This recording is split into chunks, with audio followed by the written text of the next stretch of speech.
going to take them all out anyway.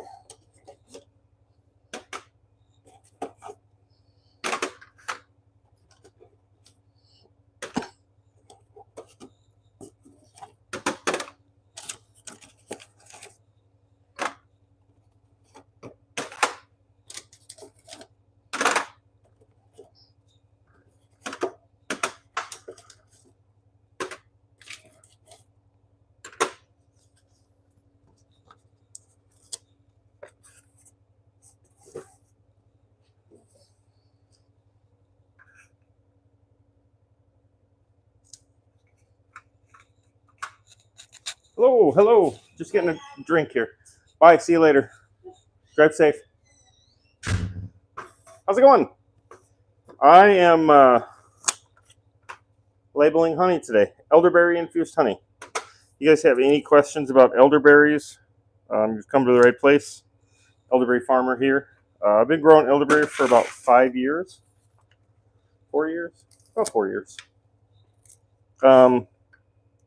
My family runs Popple Tree Creek Farms, so we make all sorts of elderberry stuff.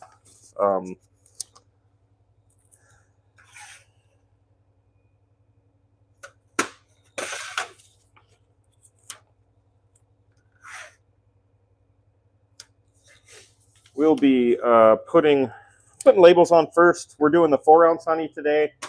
We're going to label it and shrink wrap it, and then I have about 61 pounds of honey in here. I'll be putting, filling pound jars of that because I'm almost out of that. This stuff kind of flies.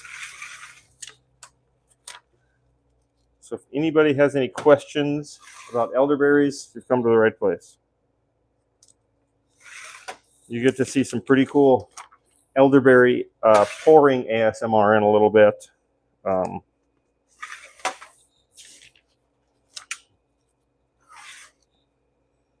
But yeah, if you have any questions about elderberries, raising elderberries, benefits, what they taste like, what they're for, about our farm, I love to speak about the farm, especially.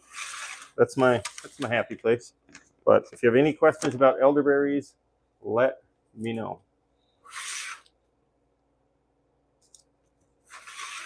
Right now, I'm just labeling some previously filled honey. I filled this a little while ago.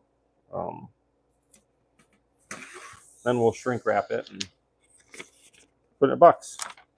We don't have the 4-ounce stuff on the website yet, but we'll have it pretty quick after today, I hope. These make really good gifts. Elderberry infused honey. Stuff tastes wonderful. Can you guys hear me all right? Everybody hear me? I'm trying a new mic, and I didn't spend $250 on the fancy DJI mic. Is it edible? Yes. Hunter, this is a raw unfiltered honey with elderberry. This one has elderberry. I have some honey. We're going to be putting some elderflower in probably later today. But yeah, it's just regular honey, raw unfiltered, the good stuff. With elderberry juice, we freeze dry elderberry juice and then infuse it into the elderberries. Awesome, thank you. Thanks for letting me know you can hear me. Yeah, I got this mic. It's just really hard to spend $250, $300 on a microphone. So I went and got this. I don't remember if I got this or where I got it, but it seems to work okay. And I could buy 10 of these for the price of one of those fancy microphones, but I'll probably get one of those eventually. I love bees too. Bees are one of my favorite insects. And as long as you don't make them mad, they won't sting you. Can I have a shout out? Yes. I have to read your name. So people try to trick you on social media and saying something bad. Allison Gee. Shout out to Allison Gee. How's it going? Where are you from, Allison?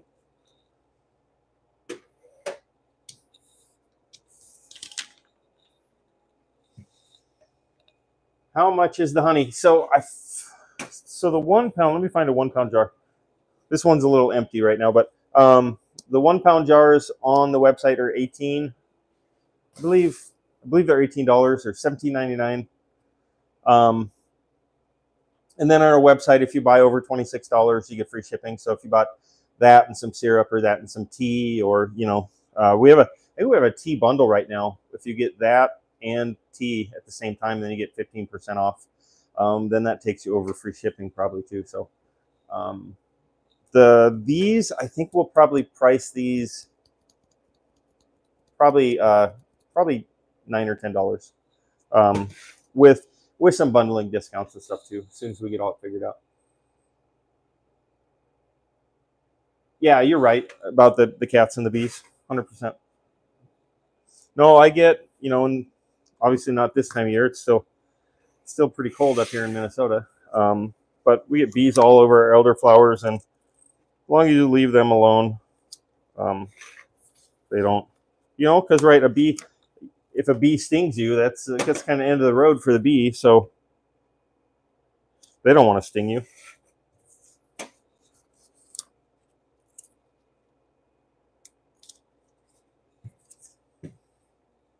No, I don't ship to the UK, unfortunately. We might get to that point at some point in time, but it's for one, it's hard. There's a lot of paperwork. The shipping would be crazy.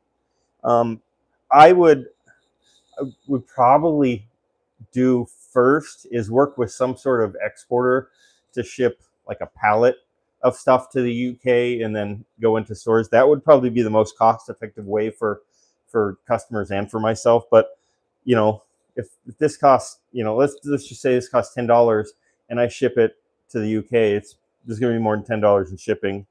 So it's going to be rough. And you guys, elderberry is big in the UK, isn't it? Does it make really loud noise when I do this, or is this mic working pretty good at canceling noise?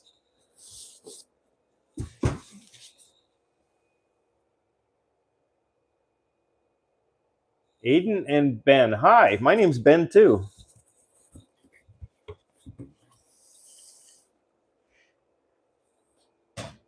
How's it going?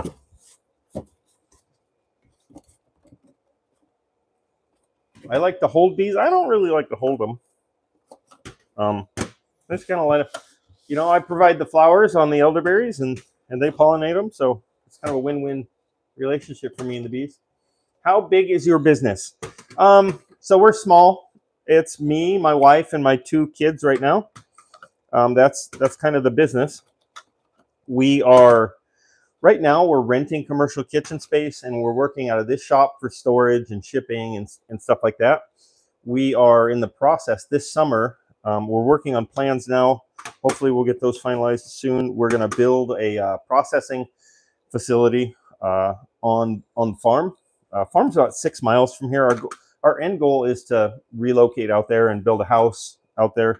But first we're going to put the processing facility out there. It's going to be big enough to hold all the harvest and berry and flower processing equipment out there. Have enough space for storage, our shipping, a little bit of retail space, and also our commercial kitchen. Our commercial kitchen out there is going to be, this is like I think I just measured it. This measures 35 by 27, the whole thing. And we do all of our storage and shipping and packaging and everything in here. Our commercial kitchen will be about that size out there. And so everything we'll have room out there. So we hope to grow once we get out there. We are going to start hiring. I hope to hire at least 1 person this summer or this fall to help out. Probably get some high school kids to help on the farm. We've been in business since 2021. We kind of dabbled in 2020. I'm scared. I have a healthy respect for bees. I don't know that I'm scared of them, but I definitely scared of the consequences of making bees mad. Hey, don't forget to like, follow, and share. Also, check out our profile. We have a link to our website on there. You can check out all of our products. We have some information about elderberries.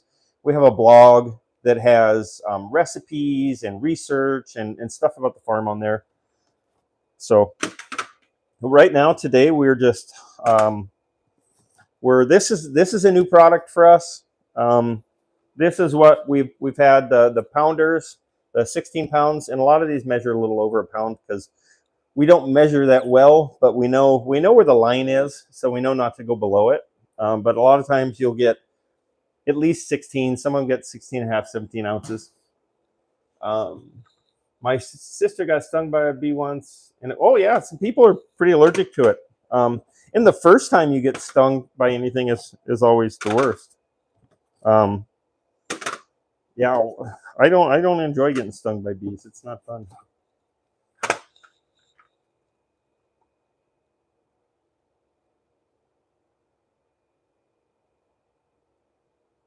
Yes. Subscribe. That's what it's called. Like, follow, and share. See, I'm used to a different platform. I'm starting to go live here on YouTube a lot more. I like the YouTube environment. But subscribe. Yeah, subscribe to our channel. The more we want to get a lot more involved over here on YouTube, start producing a lot more on-farm content. And as we start to build our new facility, we're going to highlight that. We're going to do a lot of that stuff. So yeah, don't forget to hit that like button and subscribe.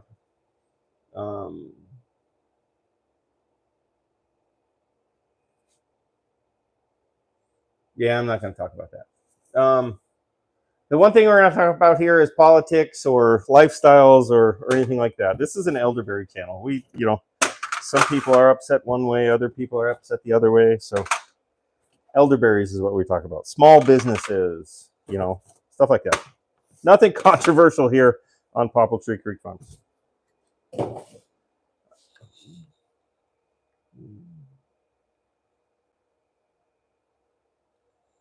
Yeah, see, I'm so new to this. I don't even know how to pin.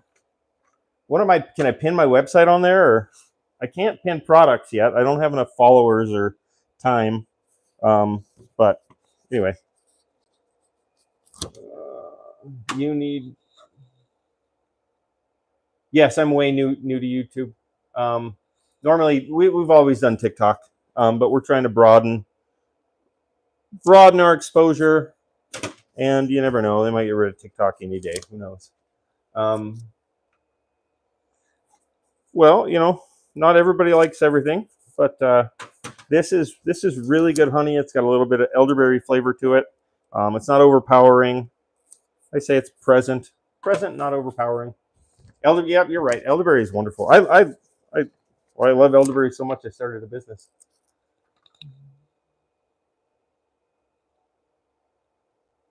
I'll have to talk to my wife about doing the mods and stuff, or set up a computer next time.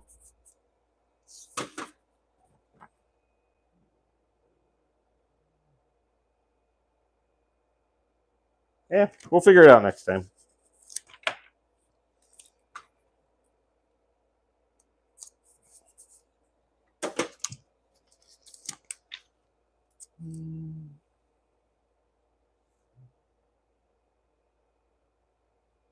Oh, that's cool.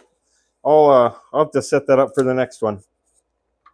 In the meantime, I just thought I'd get a little work done and try to talk to a few people, see how everybody's doing.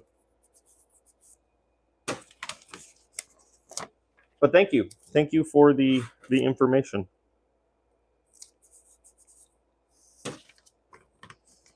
So maybe I'll try it. So is it this one here? Oh, it just says community moderation and chat filter. Oh, so they message the website, and then the chat filter you do that so it stays at the top. I see.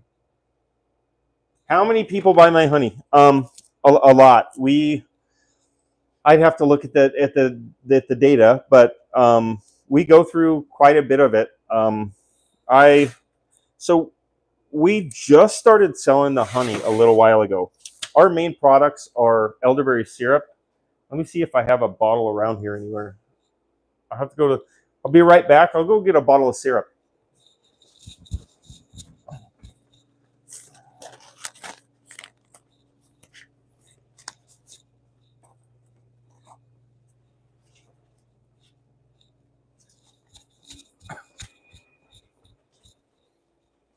Okay, I'm back.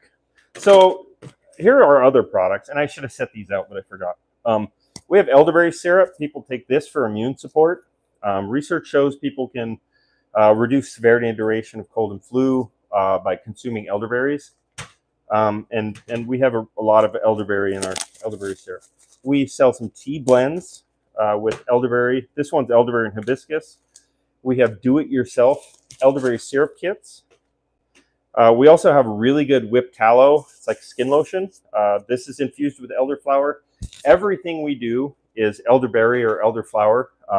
And we just started making, I don't have one over here. The labels aren't here anyway. We just started making chapstick that is tallow and beeswax based, infused with elderberry.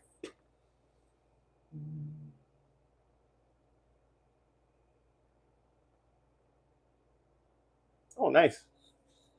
Yeah, we've always been on that other platform, and it's just getting fickle. It's getting kind of muddy over there, and I don't know. It's harder to deal with that other platform, and I've heard a lot of people say that a lot of this one's just easier to deal with. So it's a whole new learning curve. I think we kind of got that one down. We understand it, so we want to broaden our reach a little bit more and grow our following. And I'm not really interested in monetization or anything like that. I'd rather plug my business.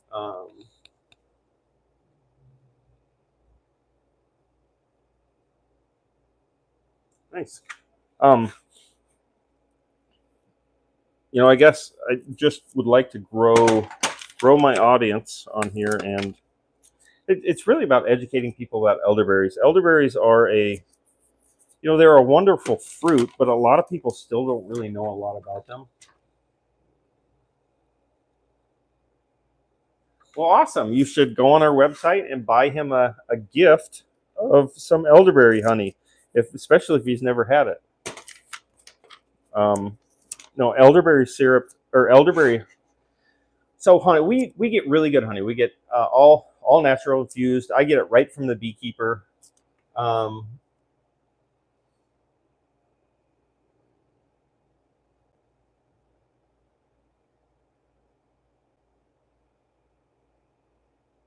yeah, and what's nice is and I can do the same thing on my website with that other platform, but it's a lot more integrated with, like, I can like YouTube videos right on my website, and we're starting to do that, and that way I don't have to take up the website host um,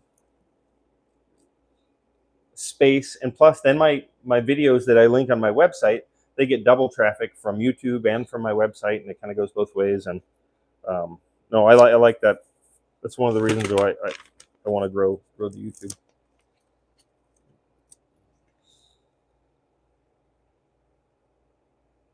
Hmm.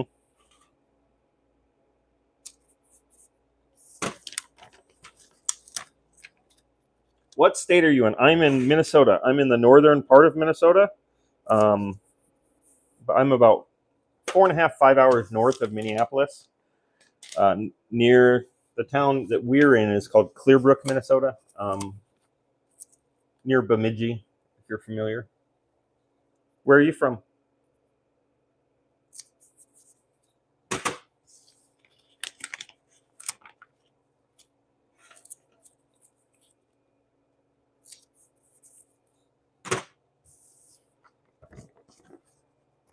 How long have you wanted to do honey?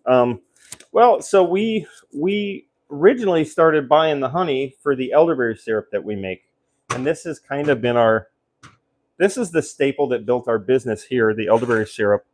And I I buy a lot of honey. Last year I bought 10 55-gallon barrels of honey. And every time when I make, because of the size of my kettle, when we make this, we make two batches. We have two flavors. We make a honey flavor and an elixir flavor that has ginger, cloves, and Ceylon cinnamon. The honey one just has elderberry and honey. And a barrel of honey has about between 630 and 660 pounds of honey in it. And we use about 500 pounds for the 2 batches of a little over 500 pounds. Is it 260? Yeah, about 520 pounds or so. And so I end up with honey in the end of a big 55-gallon barrel. So inevitably, I put it into smaller barrels, 5-gallon barrels like this, just so it's easier to get out next time. And then I ended up with all these stacks of 5-gallon barrels, and they're kind of a pain to deal with. So I was like, why don't I just start selling honey infused with elderberries and elderflowers? And so that's kind of how I got into that. I don't know why I didn't think of it sooner, but whatever. Here we are. East Tennessee. Oh, I love Tennessee. Tennessee is gorgeous. I was when I was in the Marine Corps. I went to part of my technical school in Millington, Tennessee, which is near Memphis. I think it's about 45 minutes outside of Memphis. I wanted to move back there, but that was the beginning of my Marine Corps time. By the time I was done, I had other plans, but I love that area. It's gorgeous. Just that whole part of the country is just beautiful. Florida, that's nice too. We went on vacation in Florida last summer. We went to Santa Rosa Beach. I don't know as much about Manuka honey. I don't. I wish I knew more about it. I considered making a limited run of elderberry syrup with Manuka honey in it. It's just so darn expensive that I think it would be tough. The price point of it is outrageous. But it's not saying I won't at some point in the future. And I got to do a little more research on the effects of heat on Manuka honey and all that stuff, because it has to be pasteurized to be bottled. So I don't want to spend all that money on Manuka honey only to find out that heating it up completely negates it completely.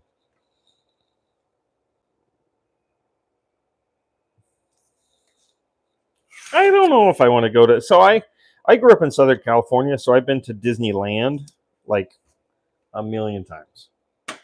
I used to live 20 minutes from Disneyland. We used to be able to watch the fireworks that they had every night from my front yard. And so I've been to Disneyland a lot.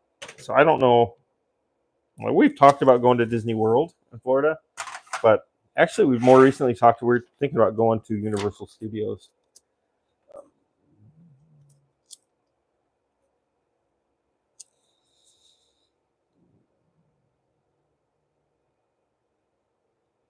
All the Smoky Mountains. I used to before this is my full-time job now.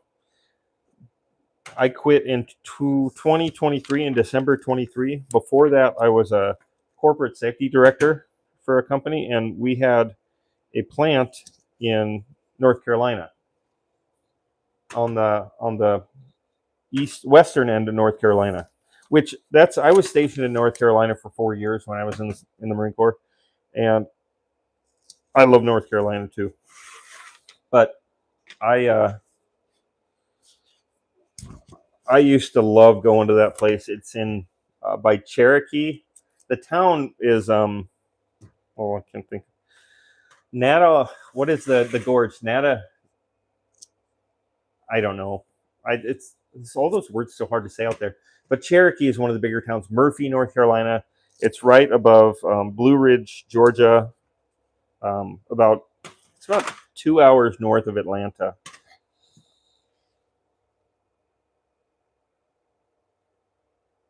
Oh, nice. That's good. It's always good to do stuff like that with your grandparents. They enjoy it. You have fun.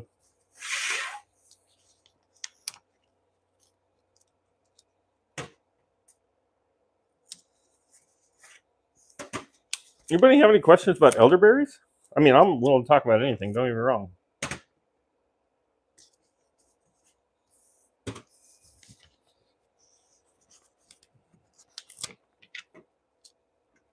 I got to be out here anyway. Might as well talk to people, right? It's a Saturday. We try not to work as much on Saturday, but I just got back.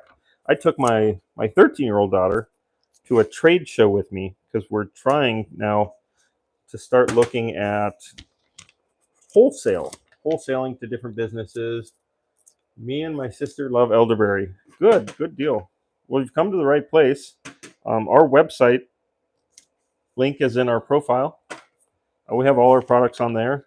We have elderberry syrup. We have do-it-yourself syrup kits. We have tea with elderberry and hibiscus in it. We have obviously the 2 sizes of honey. We're coming out with, my labels are supposed to show up today, I hope anyway. And we have a tallow and beeswax based chapstick. We have an unscented one, and we have a what I call cherry limeade flavor, which I think is awesome. And then we also here, I'll show it here in a second again, our whipped tallow. If you guys have heard about whipped tallow, it's really kind of big right now. It's making a real resurgence in popularity. Tallow is beef fat. Ours is grass-fed, grass-finished, no antibiotics, hormones, or vaccines. And so it's all 100% natural. And we infuse ours with elderflower. Elderflower is really good for your skin. It's full of antioxidants that feed, nourish your skin. It's antimicrobial. It's antibiotic. It's good stuff. And the tallow is really good at maintaining and repairing your skin's protective barrier. It's almost like a multivitamin for your skin. Or I guess you could say it's not almost. It pretty much is.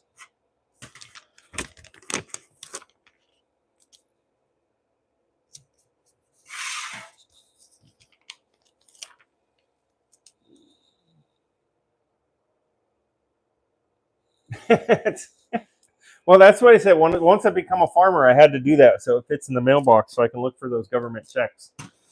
But unfortunately, as a specialty crop farmer, we don't get those. we don't get any of those. So, but that's why I like it. You like that? I've been doing that for years. Move this stuff out of the way.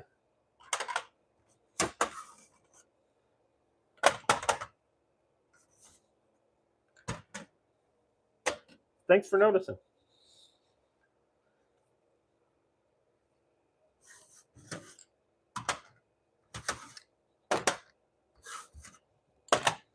After I do this, I'm going to try something, and hopefully that doesn't it's not too loud. That's why I got the noise canceling mic, is so I'm going to shrink wrap these. Put it there for a second. Honeycomb is, I like honeycomb too. I gotta talk to my D guy. I don't know if he'll. My honey guy sells a lot of honey. They have, thankfully they're right here in my area.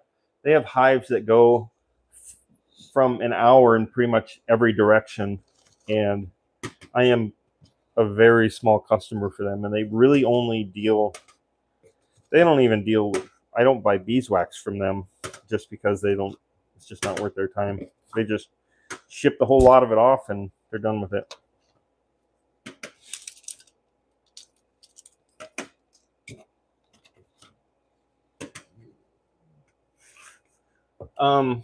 It's honeycomb. It's almost like bubble gum. You can't blow bubbles with it, but you chew on it till all the honey flavor comes out, and then I guess you could swallow it. It's not going to do any bad to you, but then you spit it out.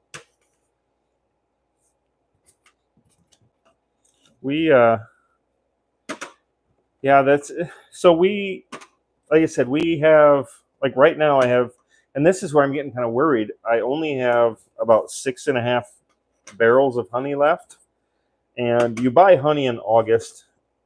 You place your order in August, you pick it up in September, and that's when the honey flows. And so you got to try to figure out how much honey you're going to need and buy it all, which is a bummer because then you got to store it all. But because all the honey producers, they don't want to hold on to honey, they want to sell it, and so a lot of them, they all have big contracts, so you got to get there before the big contracts get everything. And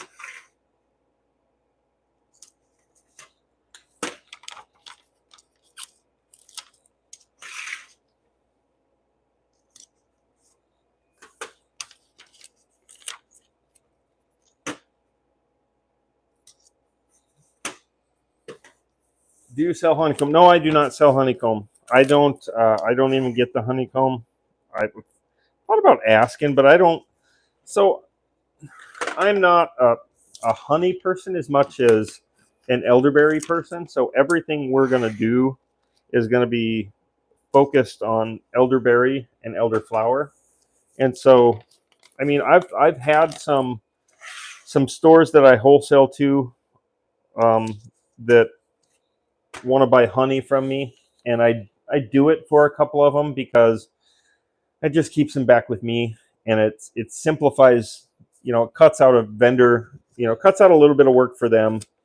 But generally, I don't on the website, I don't offer just honey. We sell just the elderberry and elderflower infused honey, and I don't know, maybe some of the future I might, but there's a lot of people out there selling honey. But the honeycomb, I don't know, I guess I could infuse. See, I guess I could take the honeycomb and soak it in the pack it into a bucket with a bunch of honey. But I don't know that I would, or I could sprinkle freeze-dried juice powder over it or something like that. I'd have to put some thinking cap on.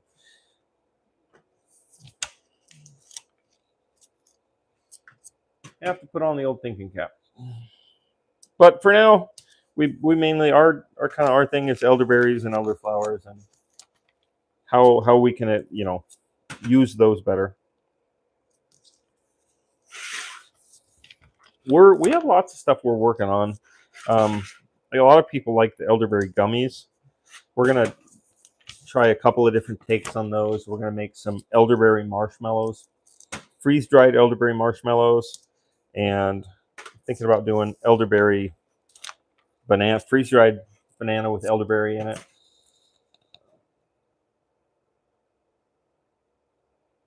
Yeah, exactly, 100%. Yeah, elderberry is phenomenal. The more they study elderberries, it seems the more beneficial, benefits to consuming it they find. Just read a new research study says elderberry can help with weight management. Another one out of Missouri says that it can help. It's really good for your brain. They fed elderberry to a group of, for lack of a better way to put it, dementia patients, and they all saw improvement in cognitive function.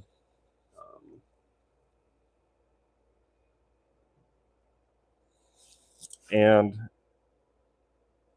there's research that shows it's good for inflammation. Arthritis sufferers can benefit from it. I have customers that buy it that have diabetes. They say it helps lower their blood sugar. It's just, elderberry is a wonderful all natural thing to add to your health and wellness toolbox.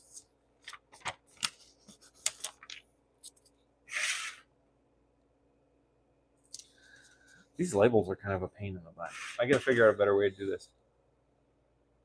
Yes, absolutely. It 100% does that. And that's, I think I just hit the camera.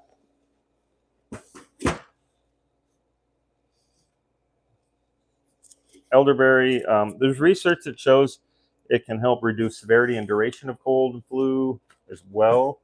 It's so it's really high in antioxidants.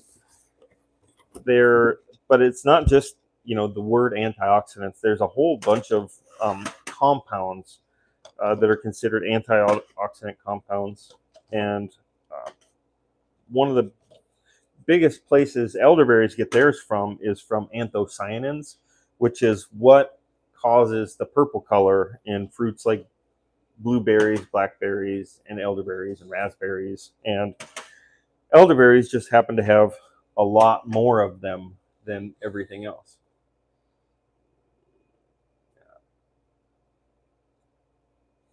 That's funny. I have to be so careful with, when people write comments or tell jokes, because I got tricked one time into saying something and it was bad. And I used to read the questions, like as soon as they pop up, I'd read them so everybody could hear them, and then I'd answer it. And somebody wrote something that didn't look bad, but then when you read it out loud, it was bad. And then I got banned for like a whole week. And so now I'm like super paranoid about all the comments. I read them first in my head, I think about it for a second, and then if it's benign, then I'll. Dad jokes are awesome. My kids get tired of my dad jokes. And like my daughter asked me that. It's like I always have to refresh them in my memory. I'm not that type of person that just has like 30 dad jokes in my head that I can spout off.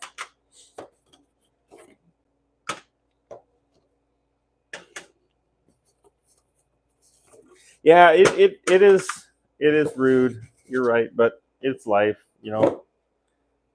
Do anything in the public, there's always going to be the other thing. This other side of that is I've met 10 times more nice people on social media than I've met bad ones. So that's all a give and take, I guess.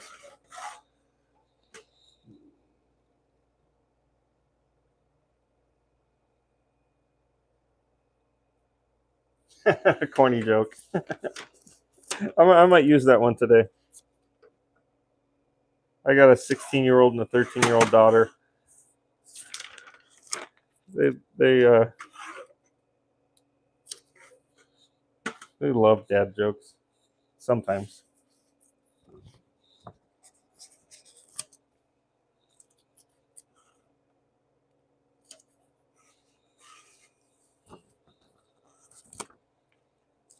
Oh, I just want to give a plug out to everybody. That is my company, Popple Tree Creek Farms. The link to our website is in our profile, so go check that out. Don't forget to subscribe to our channel. Check out all our good products. We have free shipping. We buy over $26. So a bottle of this is $29.99. Comparative to other elderberry syrup on the market, it's a really good deal. We have 9.5 grams of elderberry per serving. Most of the stuff you find out there has a fraction of that. Our dosing or our serving size is in line with all the research that's done on the benefits of elderberry. So we want to make sure you're getting good quality products. We're certified. We're inspected by the Minnesota Department of Agriculture. We're registered with the FDA. We are a real wholesale food manufacturer. We're not just trying to look like one. We follow real safety protocols, and we make a real good quality product. We have everything we do is based on elderberries or focuses on elderberries or other flowers in some fashion. We have the 2 flavors of syrup. We have the whipped tallow skin lotion infused with elderflower. We have chapstick now we're starting to make. We'll be on the website here in the next day or two. That's elderflower infused based on whipped tallow and beeswax. What else do we have? We have the 2 flavors we have the 2 flavors and 2 sizes of honey, the elderberry infused and the elderflower infused. And we have elderberry hibiscus tea. This stuff is wonderful. And we have a bundle right now.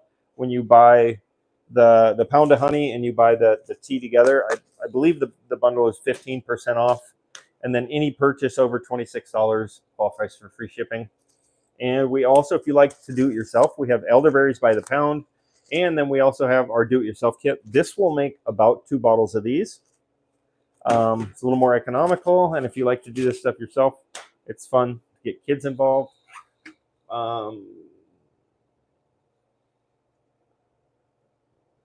Yeah, check us out.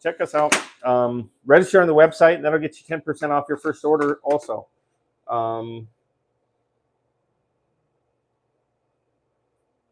little boogie in it. That's a good one.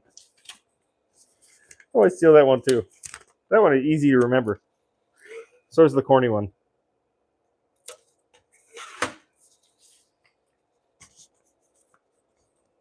But whatever you do, subscribe to the channel. We do a lot more shorts than we do long video form, but I want to start working on a lot more long form video as soon as it's hard to do a lot of that stuff in this space because we're so cramped in here.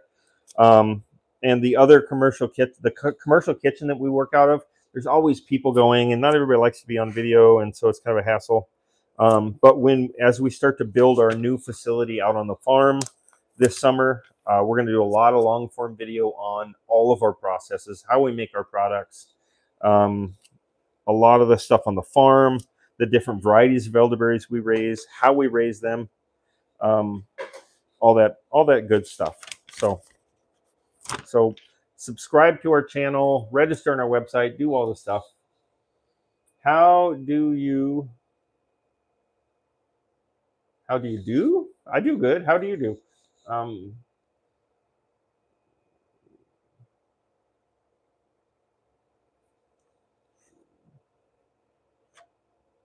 Yes. Oh no, we don't. So this year I'm going to add some cherries. But up here in northern Minnesota, all we can grow is sour cherries.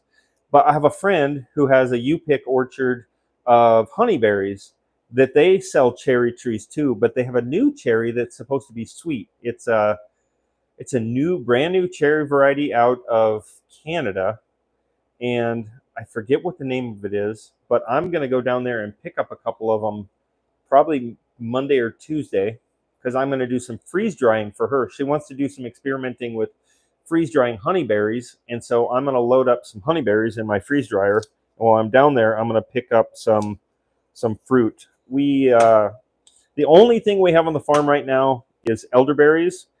This year I'm going to plant wild plums. I'm going to plant cherries. Last fall I planted 4 blackberry bushes to see how they would do. And then I just ordered some more a different variety of blackberries to see how they'll do. And then if that does work out, we might add blackberries. I don't know if we'll do anything with the blackberries long term other than eat them ourselves. Oh, northern Wisconsin. You betcha there. You betcha. Nice. So it's still winter there too, right? I woke up, it was 7 degrees this morning. I was like, geez, can it be over? How do you catch a squirrel? Tree napping that. Jokes for days. Jokes for days. That's what I tell my kids. I got jokes for days. But yeah, I want to add some more stuff. I don't know that I will add much more than elderberries commercially. But I would like to do some blends, especially with wild plums. I don't know if anybody's ever had a wild plum. So I'm going to buy some grapes. I know I love grapes, but I don't know if I'll do anything commercially with them, but I want to find a bunch of stuff up there.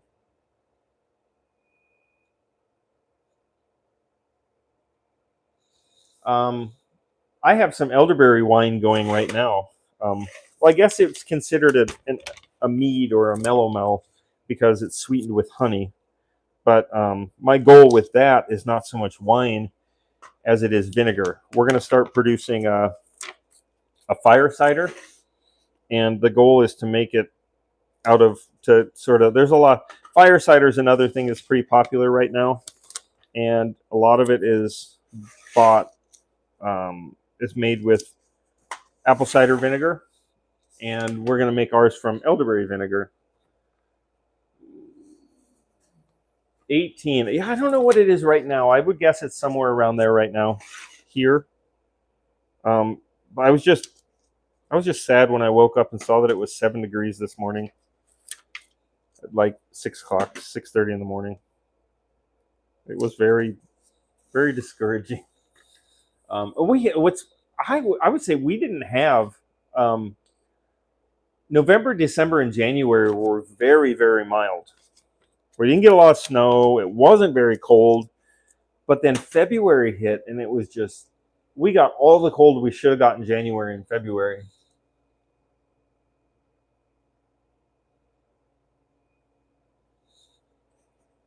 Yeah, I haven't made tinctures, and I'm probably going to start. I always thought you had to have a special license to sell it because it had alcohol in it, and I just found out that you don't. That you can. It's considered a, as long as it's under a certain size. Like if I were to, if I were to, here's my I use this for sanitizing. Um, if I were to sell this size tincture, then I'd have to have a crazy license for it. But if I sell a little dropper bottle that most tinctures come in, then you're fine. So I'll probably start making some tincture just because a few people ask for it, and it's not that hard to make. Soak some berries and some alcohol for a long time. But the vinegar really intrigues me. Vinegar is becoming more and more popular, and all these small towns where like touristy towns, people go shopping, the downtown resurgence, I call it. They're starting to have oil and vinegar shops, and oil and vinegars are becoming very, very popular. And I love vinegar. I've made some small batch elderberry vinegars, and I think it's got a really good taste. It's mellow, but as long as you get the acidity in the right space, I think it can be very good. Yep, you have a good day too. Have fun. Thanks for hanging out. I'm gonna try something, and hopefully it's not too loud. If not, I'll just go to pouring. But I got to get an extension cord real quick.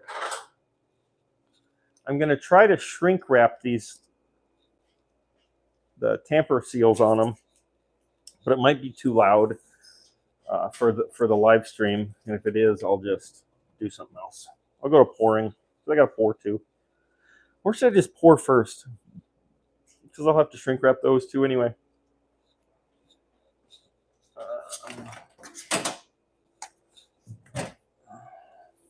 People are gonna have to tell me. Tell me if this is too loud here in a second. Is that too loud? Is that distracting?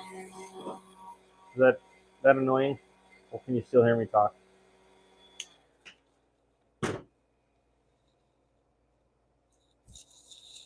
Move this up too, maybe. Maybe I'll put this up here. Can you still hear me? Anybody out there? Anybody want to let me know? Is this too loud with this on? That's about what I'll be doing. We'll give it a shot. Somebody complains, I'll stop.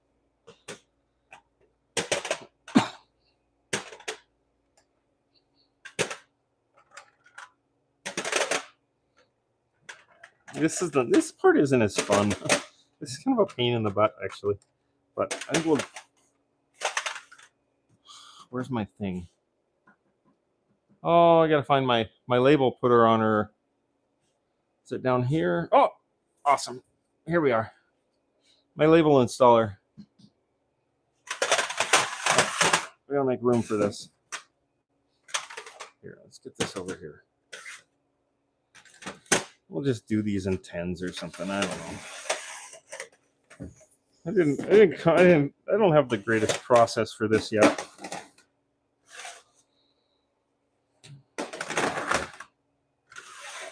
I like to show people how we do everything, because we do this ourselves. We take pride in our level of quality, and not everybody does that.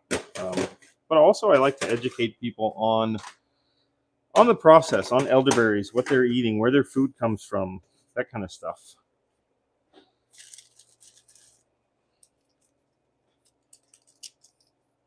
I think it's important. I had a couple people had to leave. How's everybody doing? Who's still here? Have you liked and shared this live? Have you subscribed to our channel? Do you know who you're watching? Were you here when I explained who we are and what we do? My name is Ben. I'm an elderberry farmer. We've been farming elderberries. I started at the ripe age of 47 years old, farming elderberries. Um, my original goal was to grow elderberries and then sell them through an elderberry cooperative, but plans changed, and I decided to be the producer. And so now we produce syrup. We make elderberry syrup. We make obviously this honey that I'm making right now. We infuse honey. We have a growing number of products that we're working on, all based on the health and wellness attributed to elderberries and elderflowers. We think we truly believe in the elderberry. We think it's a powerhouse fruit that everybody should enjoy. If you have any questions about elderberries, elderflowers, you just want to BS, whatever, tell corny dad jokes as long as they're clean. No politics, of course. We're not that kind of channel. I'm just not good at politics. If you have any questions about a small business, farming, gardening, outdoors, anything you want to talk about?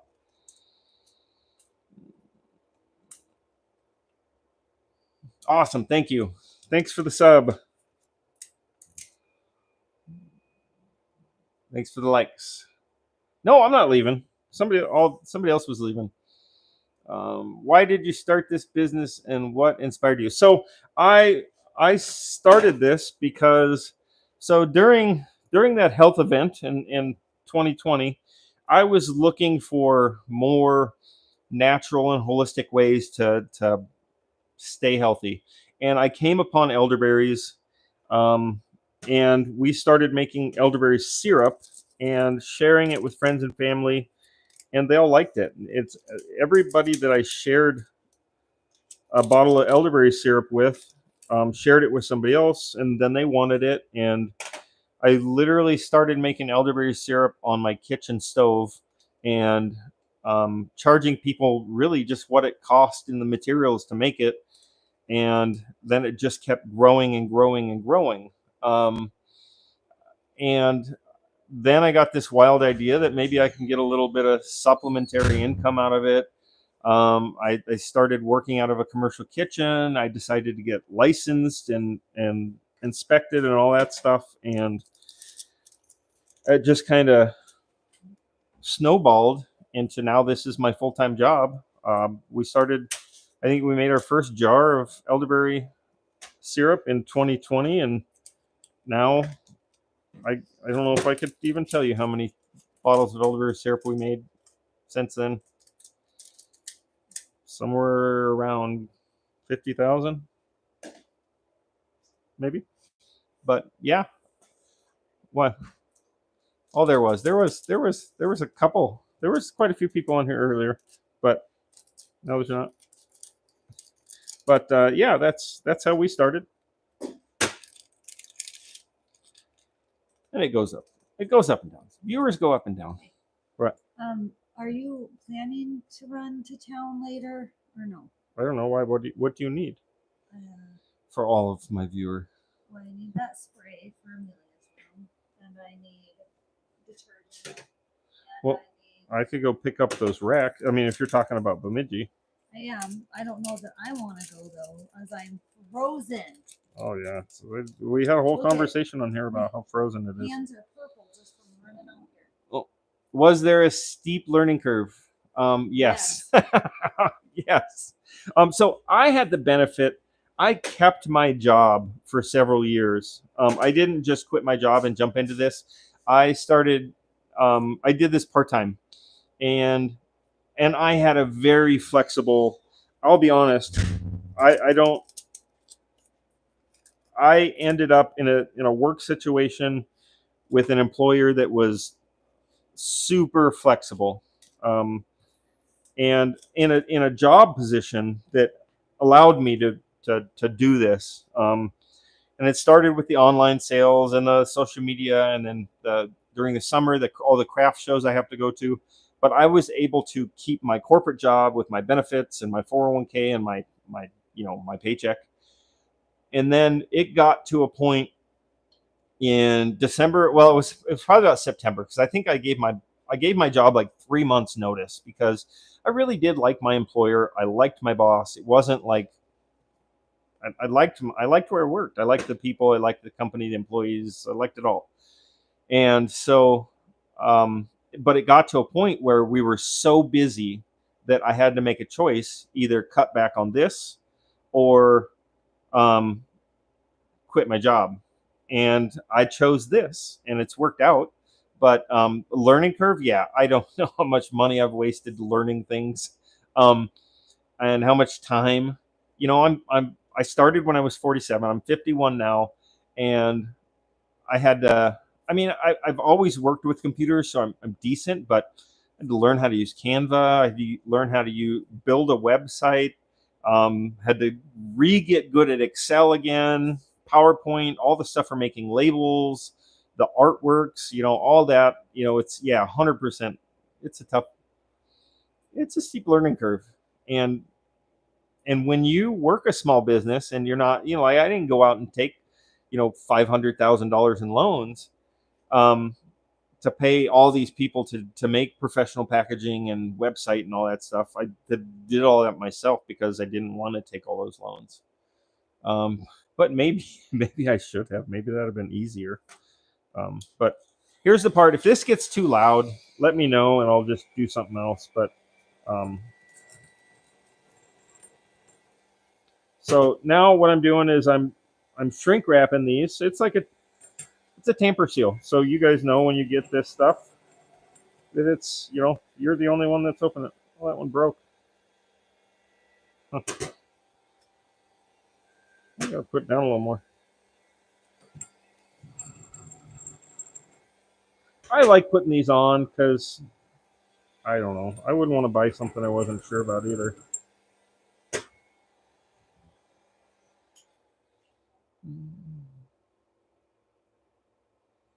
So, and I like Canva too. I feel like I have to relearn it every time I use it, and they change so much stuff. I'm right between loving Canva and wanting to go Adobe, Photoshop Pro or whatever. They have all the apps in it now, but the learning curve there is really the Adobe is just so powerful. There's so much to learn. So I can't decide if I just want to really double down on Canva or start paying somebody to design my artwork for labels and logos and stuff like that. I'm kind of I'm in the middle. I'm at the point where I really need to pay attention to how much time I'm spending on something and looking at that as a cost to weigh against, paying somebody who really knows how to do this stuff. Oh yeah, small business. So I'll tell you, the best decision I made in the world is starting my own small business, but it's not for everybody. I mean, I love the freedom. I love the flexibility. I love that the more I work, the more I earn. The less I work, the less I earn. I love that I get to make the decisions, but it's not um, it's not less stress than working a job. It's definitely um, it's just different stress.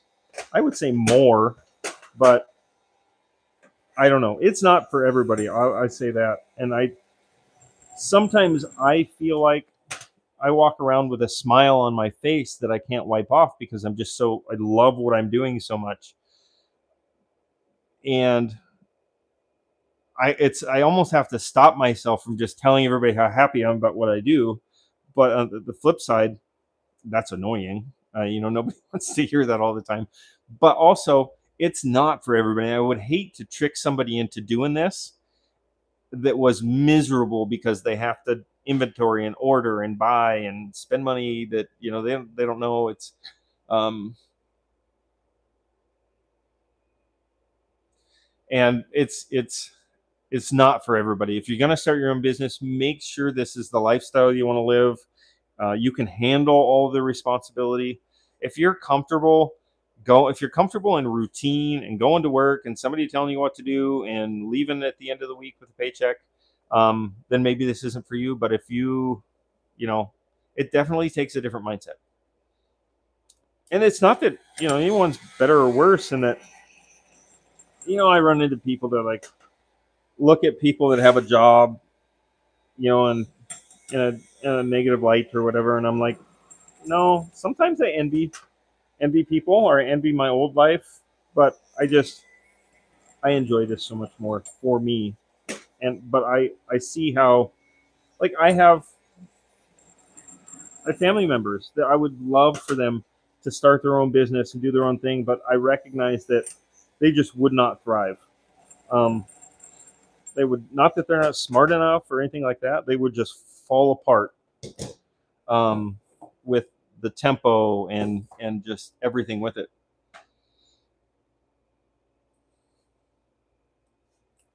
And it's like my wife, even my wife has a hard time with the business aspect of it. You know, one thing with running your own business is you have to spend money, and it's hard. It's hard to spend your own money. Oh, that one didn't miss that one. Whew, that scared me. It's hard to understand the concept that. Oh, no, I put on that one. That one's gone. It's hard sometimes to understand. It's hard to write a $10,000 check for anything. At least it is for me. I've not been rich. I'm not rich now, but I've lived a life where that kind of money is just like flies here and there. But I often now have to write checks for $10,000 or $20,000.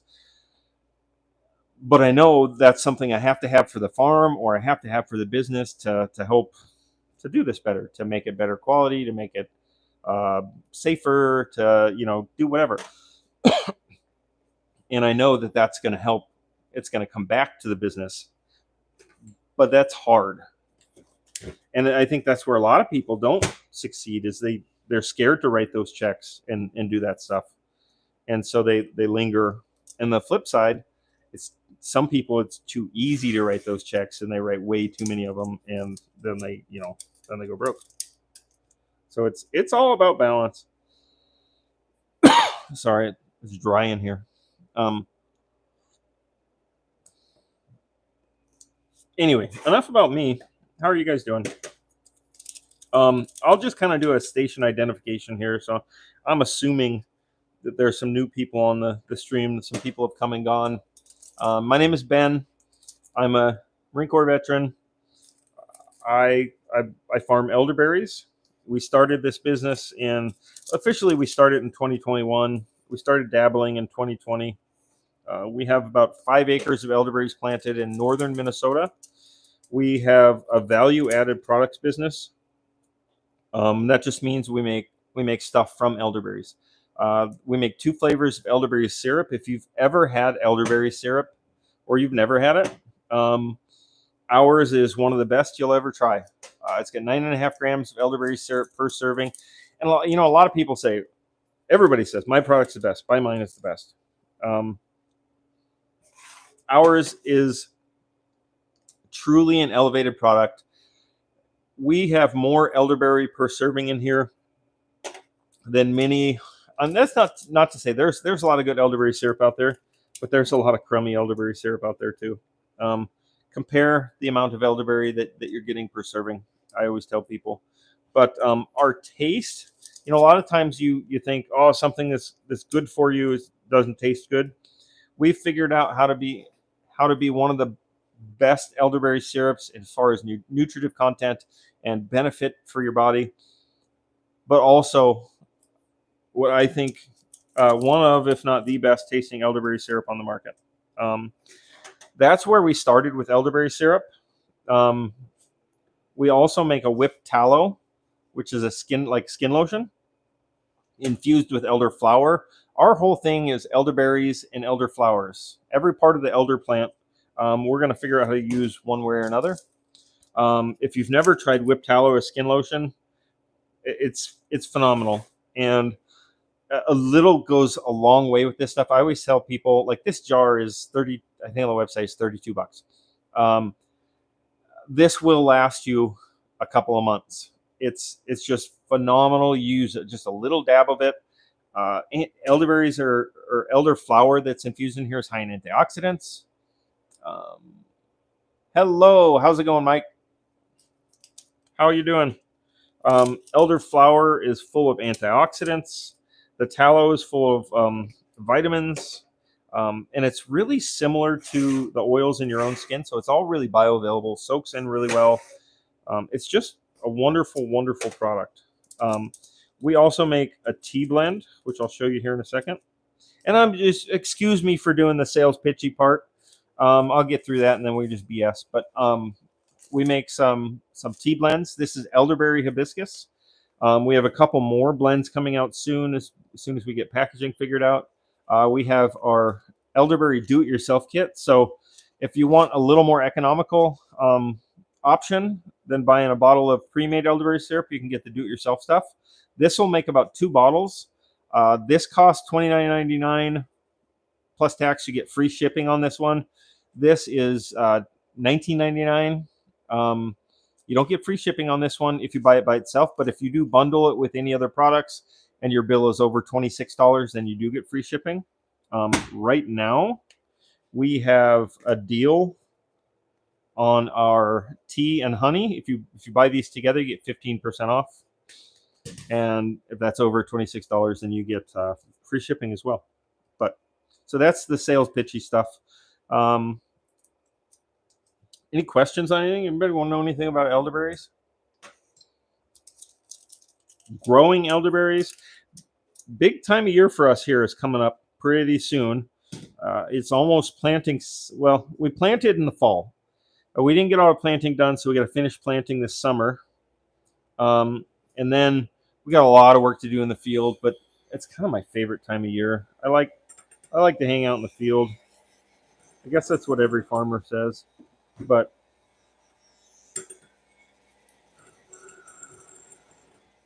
if this is too loud or annoying, somebody let me know and I'll just do something else. But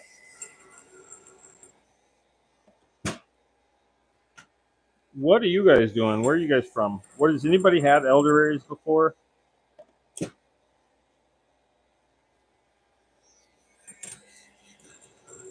Have a favorite brand, maybe? Were you always? So I don't. I've always been. I don't know why.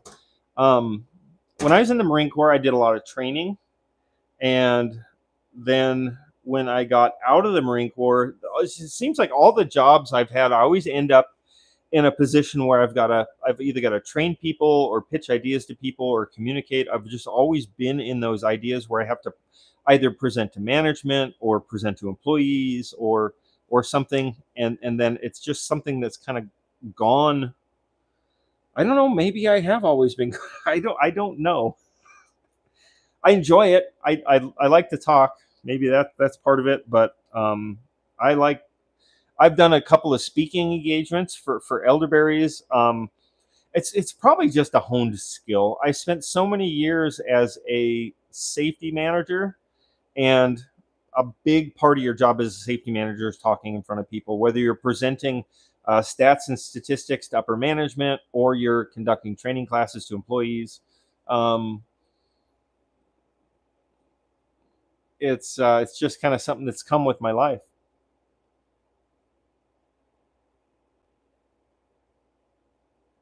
Yeah, I got. Oh, here I put the mic up here now, so it'd be further away from that. But well, that's good. It's supposed to be a noise canceling mic, and I just bought like a cheap generic brand because I didn't that expensive one that's all over social media. I think it's made by DJI.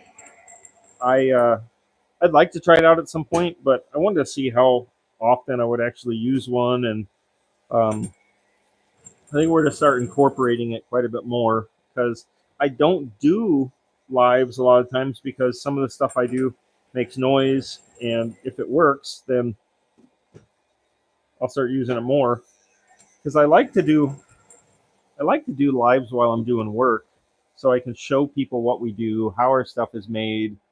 Um, because I suspect that a lot of people that do what I do just buy their stuff from somebody else and slap their label on it, which I don't know. I guess that's not bad, but I want people to know when they buy from us, it's made from us. The quality is controlled by us, and I want to educate people on the process of what we do, how we do it, where their food is coming from, um, all that good stuff. But thanks for saying that I'm good at communicating. Um, where did this go? What time is it? It's 11:30. My wife wants me to run to town. I can do that, I guess. It'll be a little later. I gotta pour this honey. I gotta finish all these. We got a lot of work to do.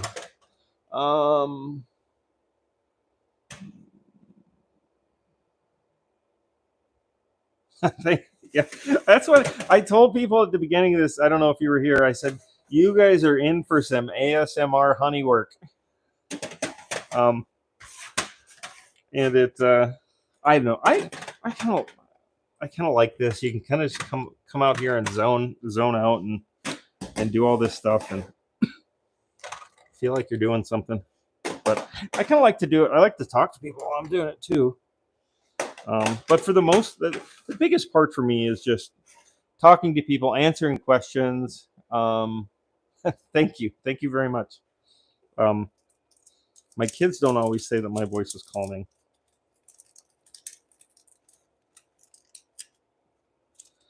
Some of these things are kind of hard to get on sometimes.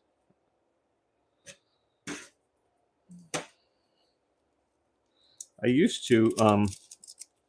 I learned that doing so. I have to do this now because I just had thumb surgery last Wednesday or Thursday or Tuesday. I don't know. I had thumb surgery a few days ago, and so I have to wear gloves to protect from that. But I used to do this bare hand. I would wash my hands so everything's clean, sanitized, and everything. But I find these little plastic things would always catch on my fingernails, and it would just hurt. And so I started wearing gloves, and for one, it's a little more sanitary.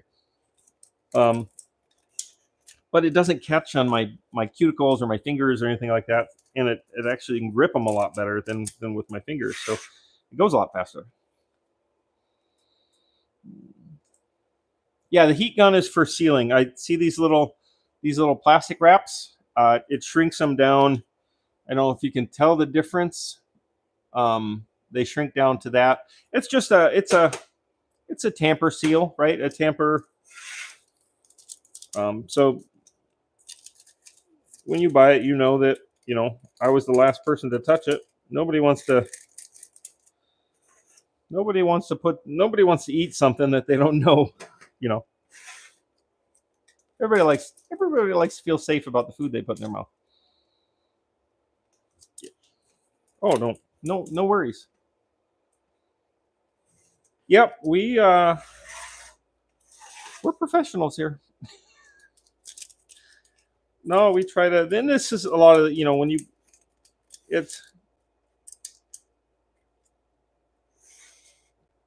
it's just it looks nicer, it looks cleaner, it makes people feel comfortable buying our products, and any store that we sell to, they require it anyway. There has to be um, a tamper evidence seal on it, so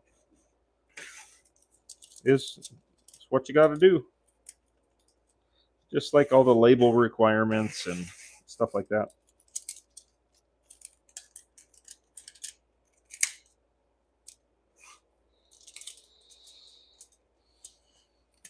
So yeah, we don't forget to like and share this live.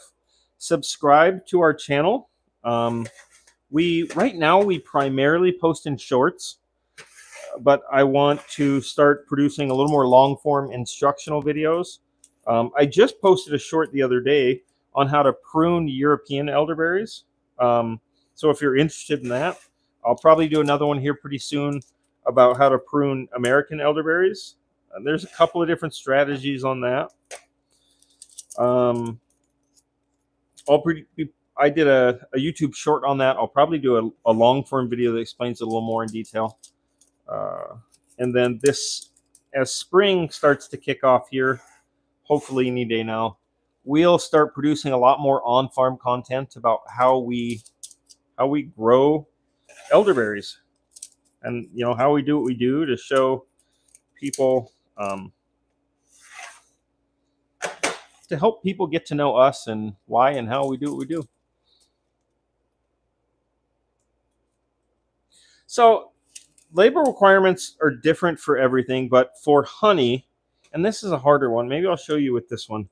It's gotta say what it is, and so if it's, and I'll see if I can point it out. So it's got to say who you are, what it is, how much of it is in there, and what ingredients are in it. If it's just raw honey, or if it's just honey, all you put is honey. If it's got ingredients in there, you've got to list all the ingredients that are in there. But it also has to say where it came from.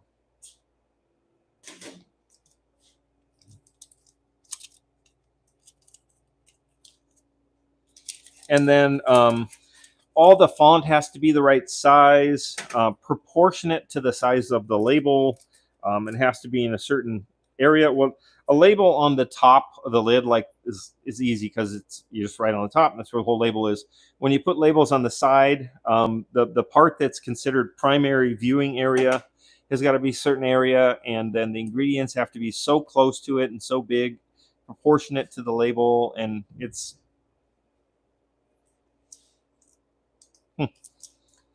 kind of a pain. But it's it is what it is. It's necessary. Here's what I'm learning about producing food products is, even though I'm well intentioned, and sometimes I get annoyed by the regulations and stuff like that, they're in place for a reason, because not everybody is well intentioned. I can tell you that for a fact. And this helps keep everybody on the same page. It helps so the customer has a reasonable expectation, um, to know that everything has to be same and produce the same. So if it looks like this, then it's safe, because regulations have been followed, or as safe as it can be anyway. You know what I mean? But if you were allowed to lie, if there were no rules and regulations, the amount of stuff people would put into a jar. And this is an issue I have with elderberry as a whole. So there's no regulation, there's no set amount on how much elderberry needs to have to be effective or whatever. So a lot of, like, the big box brands, you go to the store, they'll have, like, we have 9.5 grams of elderberry juice in our bottle. Some of them will have, like Sambucol, some of those other big names, they'll have a fraction of that, like a tenth or less. And just because this is elderberry on it, people think it's good, and they buy it and they spend their money, and then they get turned off by it because it either doesn't do what they're looking for, or it doesn't taste good, or it doesn't, it's just, and then so you're fighting an uphill battle. You make a truly good product the way it should be made, and I don't know, somebody beats you to Target, I guess.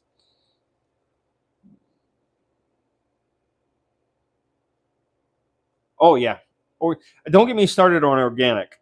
Um, I, you know, I have to be polite because that's the best way to live. But we are not certified organic. We use organic ingredients. The berries we're using right now are organic. The ginger is organic. The cloves are organic. The Ceylon cinnamon is not organic. I've spoken with the growers. They don't use any pesticides or herbicides. Honey is not organic because, frankly, there's no such thing as organic honey. That's more of a marketing thing. And the organic organizations have made some very loose rules to be able to allow honey to call itself organic, but you really can't tell the bees where to go. And then when you get into organic, I farm organic. I am not certified organic. I probably will at some time because it's just easier to slap a label on something. But some of the chemicals that are available for use that are organic certified chemicals are not good. I mean, they're just as bad as their conventional counterparts, but they're organic, so they're okay. Um, if I can't get something that's organic within a reasonable distance or a reasonable cost, or it's not available, I can use conventional stuff, inputs on the farm, whether it's seed or chemicals or whatever, to a certain extent. The organic certifier will accept them if there's no organic alternative and still let me call it organic. So the whole organic thing is, I'm not going to say it's a scam, but it's definitely not what people think it is. What's more important is to get to know how your food is. I mean, and that's the hard part, right? Are you going to get to know every single farmer you deal with? That's tough too. So it's kind of a catch-22. But I always say it is important, and that's why I do a lot of these videos. That's why we produce all of our social media videos on the platforms, um, so that people can see that we're pretty transparent. How we grow, how we raise, how we process, how we the ingredients we use.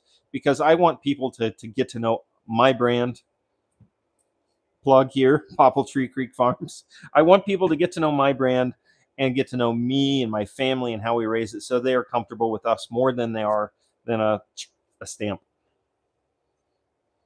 that is really just a money making scheme.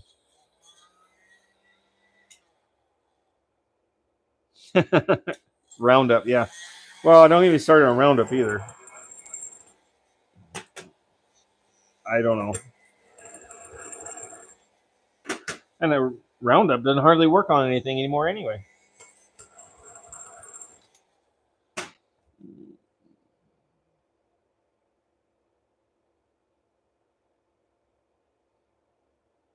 Oh yeah, 100%.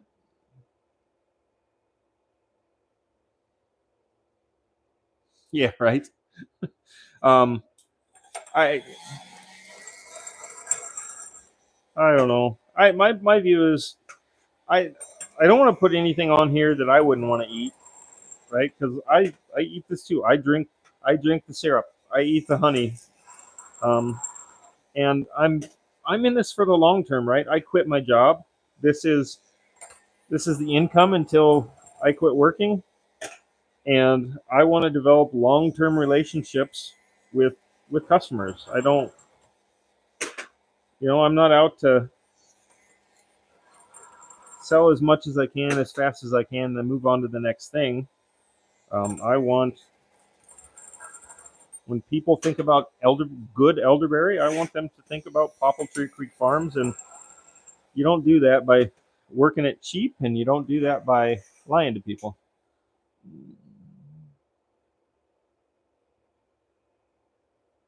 Yep, yep.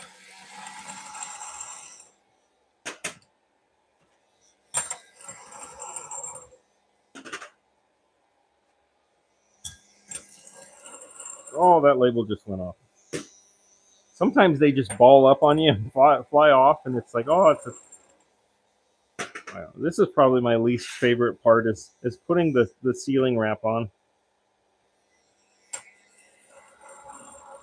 Someday I'll have employees to help me with this. Someday. Um, so I see there's a higher number of viewers on here, so I'm just gonna do a station identification here. My name is Ben. I'm an elderberry farmer. I have about 5 acres of elderberries planted in northern Minnesota. Oh shoot, that one. Hold on, I gotta save this label, this shrink wrap here. There we go. Um, we started our business in 2021. We make elderberry syrup and other elderberry related products. We have elderberry infused honey. We also have an elderflower infused honey, whipped tallow, um, tea kits, do it yourself kits. So, pretty much, we're going to grow into a one stop elderberry and elderflower business. Our website link is in our profile. Don't forget to like this video. Don't forget to share it and subscribe to our channel, please. Um,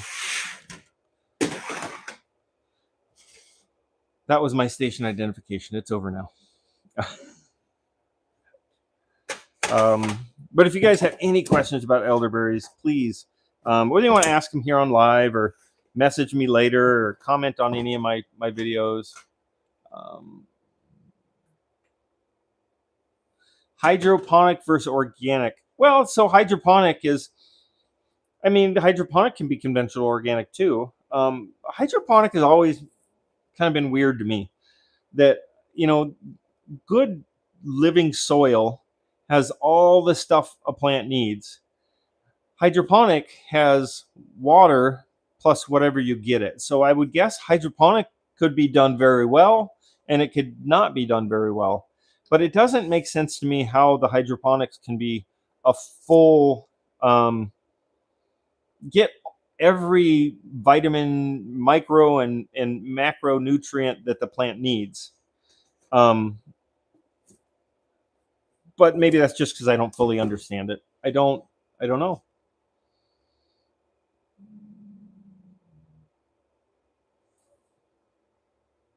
What are your thoughts?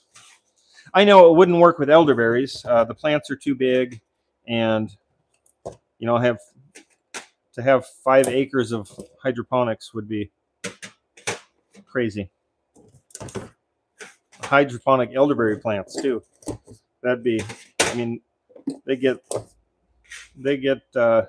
16 feet tall. That'd be a tough one.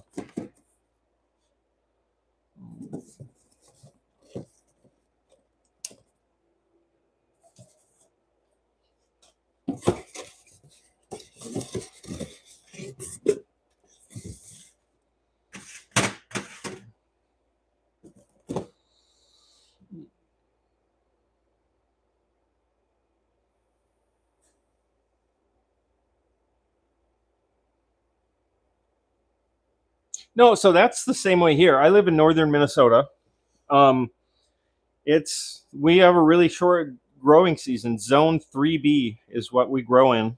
And so and I've seen a lot of people doing hydroponic setups for like out of containers, shipping containers, stuff like that. And I'm very intrigued by that. But I guess I just don't know enough about growing hydroponically. But like I said, my guess is it could be done very well and it could probably be done poorly so that because it's easy to feed a plant when it needs to grow real fast. It's harder and more expensive to feed a plant what it needs to grow the right way with the right nutrient combinations and loads and everything, so that when you eat it, it has all the good stuff. If that makes sense, does it make sense?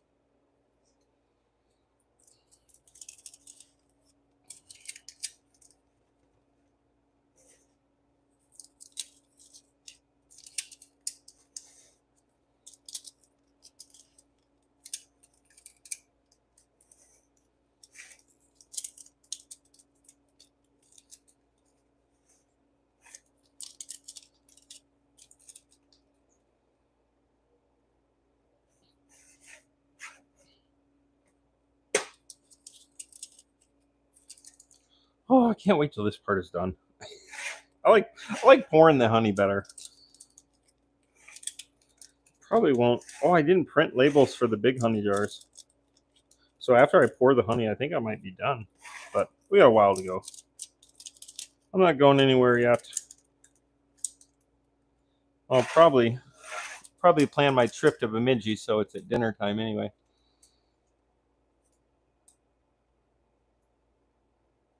No, so yeah, and that's I think something like up in Canada where they have a lot of near all of the like oil fields and tar sand fields where they don't transport the natural gas because it's I don't know, they burn it off. I don't know if you've ever been out there, been to an oil field.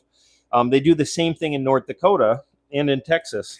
What they've really floated trying to do is building big, huge greenhouses in North Dakota, and then using the natural gas from the oil fields to power, run small generators and provide heat. So have these big, huge greenhouses like the size of Walmart, and then use the waste natural gas for something positive rather than just burning it off. Um, Canada, I know they've proposed that several times, but I don't know if the economics never work out or what. But I believe they have some test somewhere in Canada, and it's got to be close to the oil fields. They have some testing situations of it where they build these big, football field size greenhouses and use the waste natural gas to power and heat them. But I just don't know. I mean, if it was profitable, they'd be all over the place. So then you got to look at what's profitable mean. I know in Canada, carbon tax stuff is real big up there.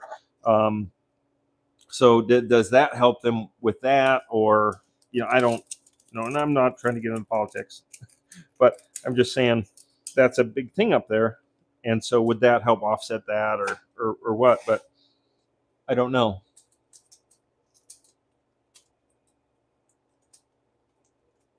Well, and then do you want to do it on farm ground?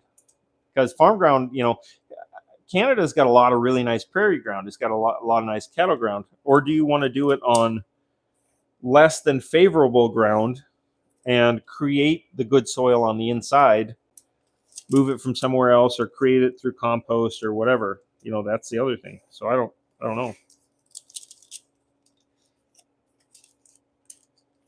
I don't know.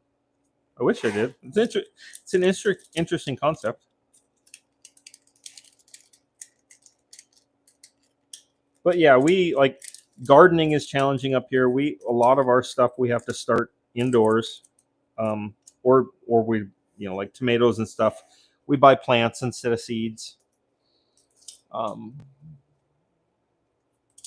because a lot of times if we do seeds, it's iffy here with tomatoes and watermelon and cantaloupe, that kind of stuff, that will have enough of a growing season to get a successful um, harvest out of the garden.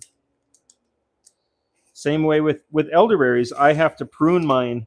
Um, I have to maintain my elderberry rows quite a bit different in, like, say, central Missouri is a big place to grow elderberries. It's a lot of elderberries are grown in Missouri. They in the dormant season, they mow all their elderberries right to the ground. Um, and that does a couple of things. It ensures that all of your fruit kind of ripens in a shortened window, puts all the fruit on top of the plant, and it gets rid of a couple of pests that overwinter in the wood, the elderberry canes. So it eliminates that. So it reduces their need to use herbicides or pesticides, or both of those, because they mow their weeds down too. But here in northern Minnesota, I can't mow mine to the ground and count on a reliable harvest every year. I have to prune mine, so it takes a little more work to prune, because I have to selectively prune at about 2 feet off the ground, so that um, my plants have more energy stored in more dormant wood, so they sprout out and they're higher.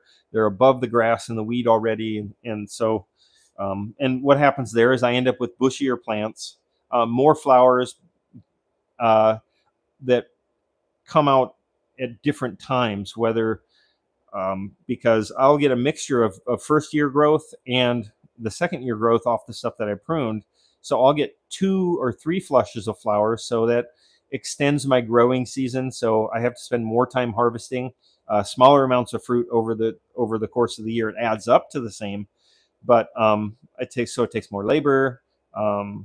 It's just, yeah. Oh, that would be neat. You would have to, right? You would have to keep bees in there, or you would have to, right? You got to pollinate somehow. I mean, you could hand pollinate. That's kind of a bear. No, that makes sense.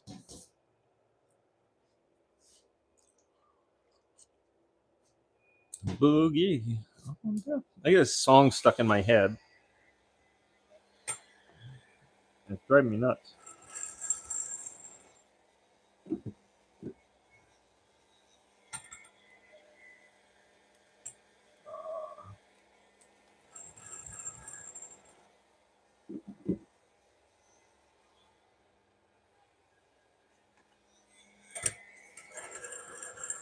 So and there's a when you're talking about bees, the conventional wisdom is that elderberries are not pollinated by bees. Um, they're primarily wind pollinated, and um, then secondarily pollinated by a handful of other pollinating insects.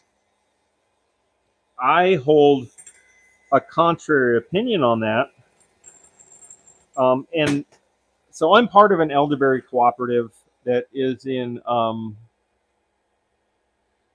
Is it possible to train bees? No, not as far as I know. I'm close to a couple of beekeepers because I buy a lot of honey. I communicate with them a lot, and we've had that conversation about organic bees or organic honey, and it's impossible to get them to do that. So yeah, not that I'm aware of. But back to pollinating, um, the elderberry cooperative that I'm involved in, and there's some big time researchers and money going into trying to figure out how elderberry is pollinated, how to best grow them. There's a lot of research going in elderberry farming right now, and conventional wisdom in the elderberry world is don't worry about bees because they don't really pollinate elderberries that much. And there's a farmer that I talked to a bit in Florida, and and myself are primarily the two people like in the elderberry world that say no, honeybees absolutely are a big factor in pollinating elderberries. And like he and I both have video that we've shared with the researchers, with other big elderberry farmers, and nobody can figure out why we're seeing this and nobody else is. And you know, it's uh, it's perplexing to some people because in the beginning they like told people we didn't know what we were talking about and don't listen to us, not rudely, not in a way that just like don't focus on that information, it's really not relevant, that kind of stuff that researchers do. And we've been engaged in some roundtables and talks about that kind of stuff. And um, so now they're more curious as to why elderberry and why honeybees pollinate as much as they do on our farms, but they haven't seen it in their research stands and stuff like that. And I'm curious too.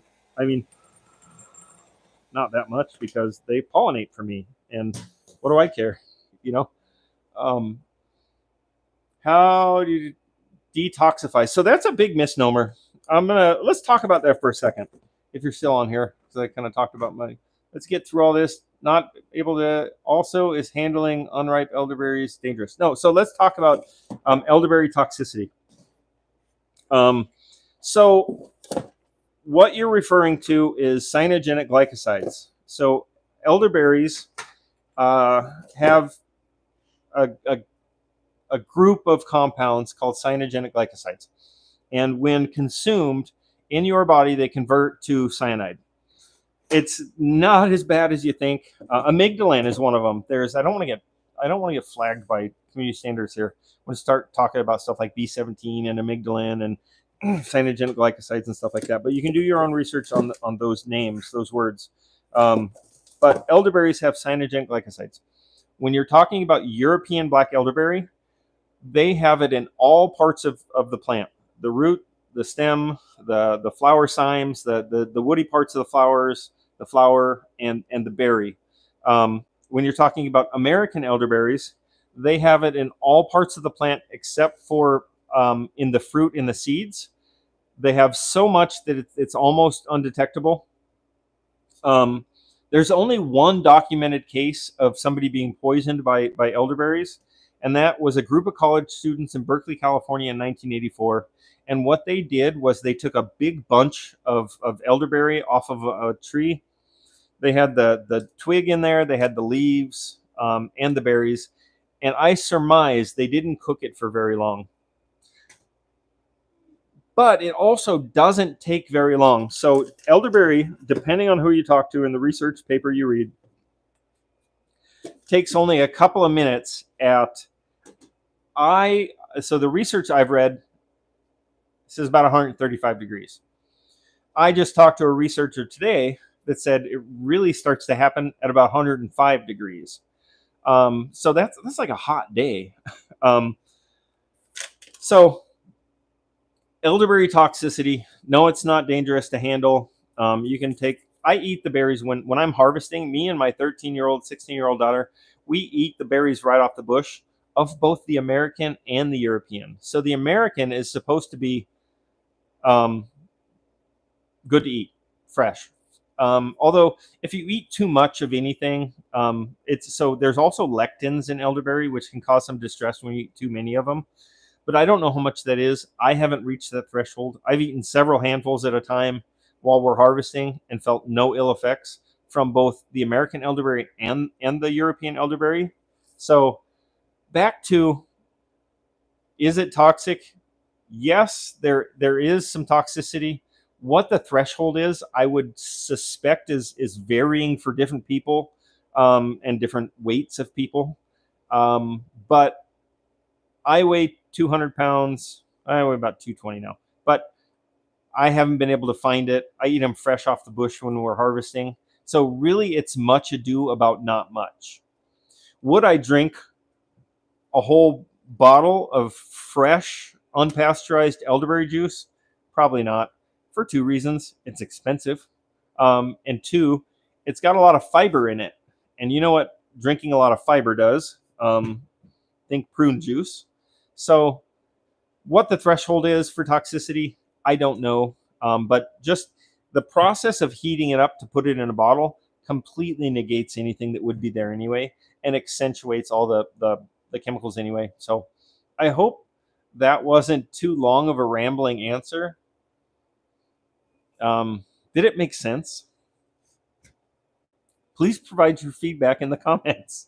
Oh, let's put all this stuff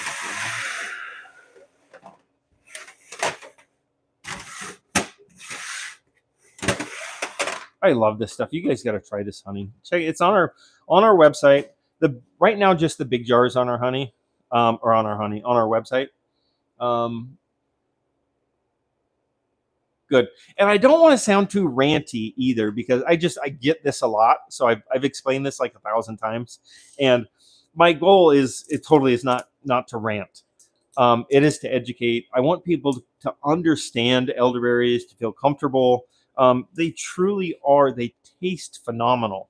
Um, I love elderberry, and the fact that um, there's new research coming out every day about elderberries and how it can benefit your brain health, blood pressure and blood sugar modulation, weight regulation, um, sinuses, allergies. A lot of times people start taking it this year when allergies start to kick up. And of course, elderberry. There's a lot of research that elderberry can help with cold and flu as well. It's just a wonderful berry. I'm an advocate. I have to be, right? Right. I respect the elder. Um, and what is it? Your mother smells like hamster, and your father smells like elderberry or elderflower. What is it? He says elderberry, I think. Monty Python.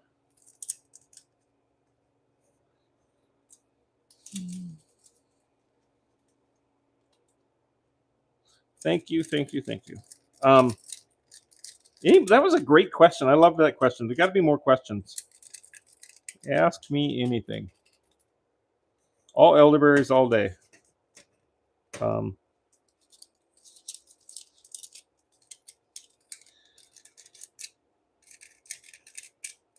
these ones don't want to go on. If these shrink wrap things were like just a millimeter longer, they'd be perfect. I'm just looking up to. I look like this because I'm getting old. I got the transition lenses. I gotta find the right spot to read the. what I want to do, I was talking to my wife about this. I want to get a big monitor, like a TV, to have behind, so that I can put the live up there, so I can read the questions a lot better, and just position the camera where I need it to be, and not worry about having to read the camera.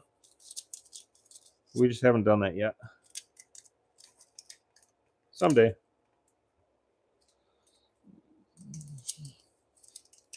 Don't forget to like and subscribe to the channel. Check out our profile. Our website is on there. There's a lot of good information on the website.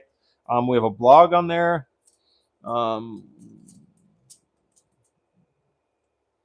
So 3 years. It takes 3 years for an elderberry plant to be considered mature.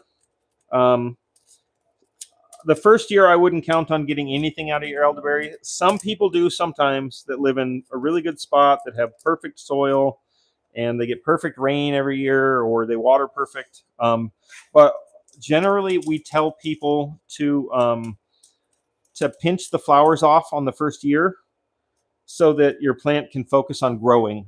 And then in year 2, it's kind of up to you. Most of the time, I tell people to harvest the flowers for tea. If you're going to leave flowers on to let it go to berry, just do like maybe 1 or 2 per plant. But generally, I tell people in year 2 to take all the flowers off and make tea out of them. And then in year 3, to let your plant grow. Don't do any pruning in year 1 and 2. You can do some light pruning in year 2 if you want to propagate more plants. If you want to do that kind of stuff. But generally, I say year 1 and year 2, just leave your plant alone. Make sure that it doesn't have any competition from grass or weeds, and that it gets 1 to 2 inches of water per week, closer to that 2 inches. In the spring and summer, heavy nitrogen. They consume a lot of nitrogen when they grow, because they put a lot of green growth out.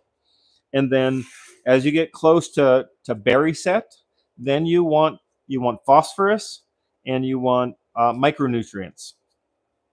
And you can do that by either foliar feeding, or by feeding the roots. Ideally, what you do is you feed your plants in the fall a high phosphorus, low nitrogen fertilizer with broad spectrum micronutrients.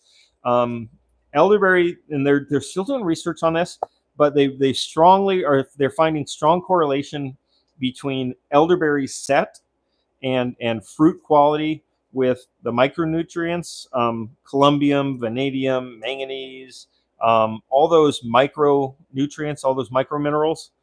Boron, I think boron's a big one. But as far as the growth of the plant, nitrogen early, spring and summer. When the berries set, then you switch to phosphorus. And then by year 3 is when you really start to put the berries on. And then, depending on where you live, if you live in a colder climate like here in northern Minnesota, don't prune to the ground. Prune between 1 and 2 feet, and then cut everything right about that level. If you live, say, south quite a ways of me, Iowa, Missouri, Illinois, Indiana, especially middle and southern parts of those states, or lower in the country, then you can prune right to the ground. And what that does, that ensures that you get fresh new growth every year. There are some pests that overwinter in the wood, so it eliminates that, or at least greatly reduces their overwintering. And it also ensures that the flowers all get put on at the same time, and they all set at the same time, so that your harvest window is shorter, so you're not having to go and harvest everything over the course of 2 or 3 months. It's pretty much, depending on the variety and how it grows, your harvest window is a lot shorter, so you can just harvest everything all at one time. As a commercial grower, that's important. I want to get all the berries out. As I don't want to have to comb through the rows 5 or 6 times. It's nice just to take it all out. But I do have some varieties. Elderberries are kind of like tomatoes. Some of them are determinate and some are indeterminate. And if you don't know what that means is elderberries can either start flowering and then flower continuously in lower amounts at one time. You know, they'll put off a few flowers, then a few flowers, then a few flowers from start to first frost. And some elderberries put a big flush of flowers all at one time, and then when you pick everything, then they don't put off much flowers at all until it frosts. So I have a combination of determinate and indeterminate varieties because I have so many. I think we're at 23 or 25 varieties of elderberries, and I kind of want the larger window because I I'm at the point where I don't want all my elderberries to come ripe at the same time because then I won't be able to harvest all of them. So I have to spread mine out um, just because that's the way the operation works. Until because another thing is elderberries are all hand harvested, so you can't. There's no harvesting machine for elderberries. There is a desemming machine. Once you get them off the plant, you can destem the elderberries in a machine that I have, but you still have to go pick them all by hand. They're working on a mechanical harvester. They're just not there yet. I want to take a second to do station identification here. My name is Ben. I'm an elderberry farmer. I live in northern Minnesota. I own, with my family, I own and operate Popple Tree Creek Farms. I know that's backwards, but the link to our website is in our profile, and go check that out. Don't forget to like.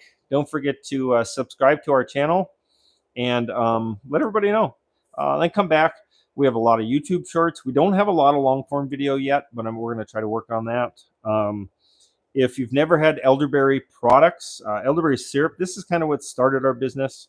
People take this for immune support. Elderberries have been shown to help reduce severity and duration of cold and flu. They're really good for inflammation, really high in antioxidants, and the way we've made it, it is phenomenal tasting. It is just wonderful. So I hope I answered your question about the maturity and soil nutrient.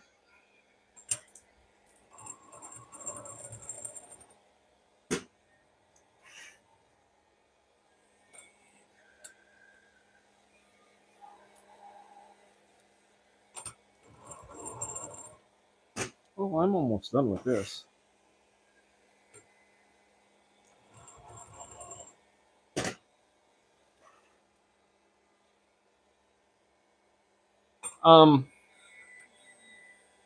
So what do you mean, like where I'm standing right now, or on YouTube? Sometimes I do it right here, and on the other side of the shop is where we package packages. Sometimes I do it over there.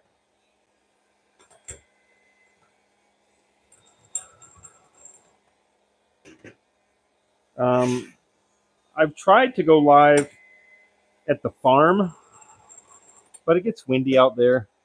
It's kind of hard. Now with this new mic, that might work. I might do some lives on the farm. But I have to be careful out there because if I jump on a piece of equipment or do anything, they usually shut my live off and say I'm doing dangerous stuff.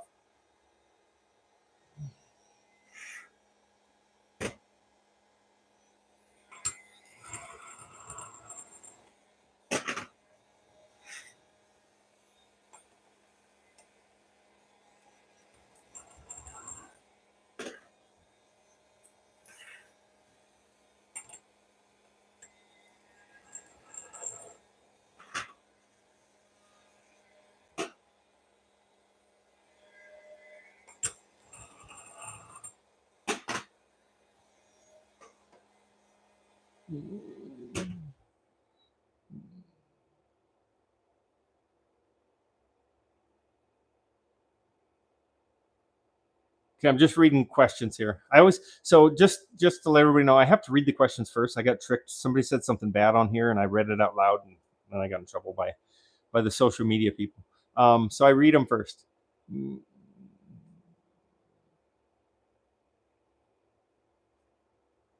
Okay, we'll start with the first one. So can elderberry juice be powdered? Yeah, so 100% it can be powdered. So think about it like this. Growing on the bush, perfect ripeness, pick it off, stick it in your mouth, 100% beneficial, or it has a 100% potential for whatever benefits it has.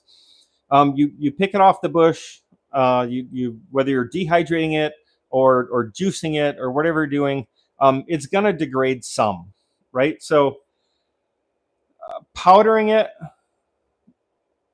powdering it, and it depends on how you powder it. So they're doing now like vacuum spray powdering that would degrade it more. What so I do powder elderberry, and so this is honey infused with elderberry powder.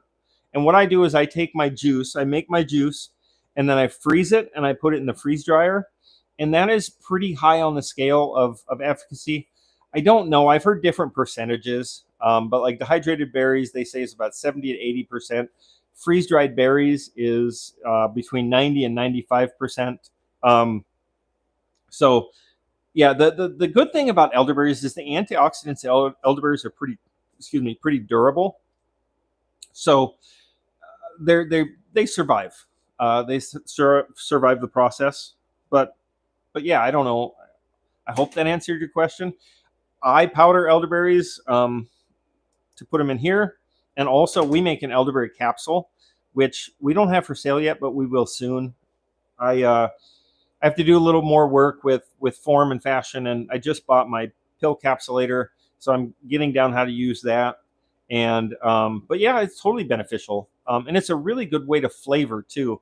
Like I used to just take berries and soak them in here, and so you can't do fresh berries because that will ferment. Well, I take it back. You can do fresh berries. It'll ferment. It'll become more liquidy. It becomes a whole different product.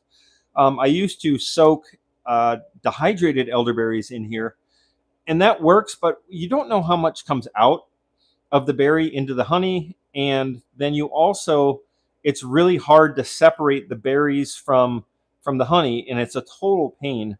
And then you have this big gloopy mess of dehydrated elderberries coated in honey. So what I started doing is I freeze dry the juice, and then I powder it up, and then I mix it right in and let this infuse over a course of several days, so it's mixed evenly and everything, and then I bottle it. But yeah, 100% powder. There's nothing wrong with powdered elderberry juice. There, you do have to just know what kind you're getting and where it's coming from and how it's made and stuff like that. But yeah, I wouldn't shy away from powdered elderberry at all.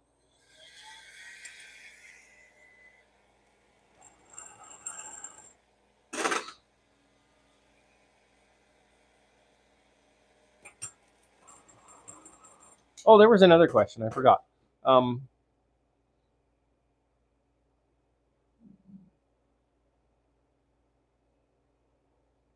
So I was gonna turn around because this whole wall is white and we have signs. I just I just didn't.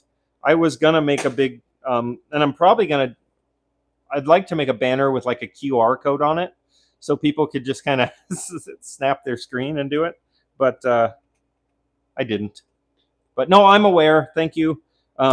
It's a good. It's kind of a missed opportunity to put some more advertising up. See, I'm used to streaming on a different platform.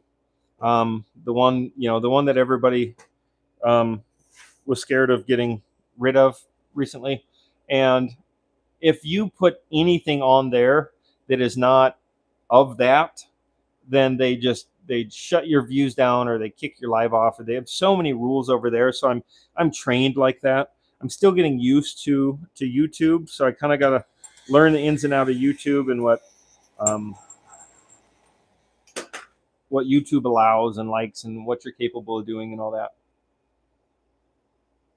No, I'm with you. I gotta see that's we don't even have T-shirts.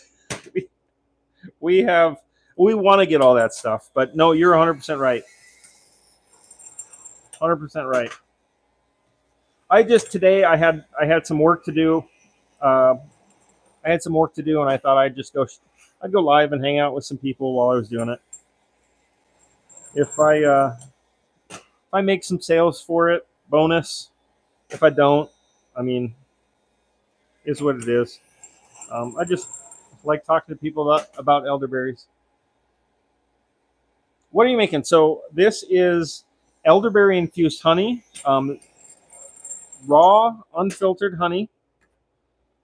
We infuse elderberry into it, so it's honey. But so we grow elderberries. I have a whole elderberry farm. We make elderberry syrup for immune support. We have some tea blends. We have whipped tallow infused with elderflower. You can check it out. Our link is in our bio. We have all our products on our website. You check out our YouTube shorts. They talk a lot about our products as well.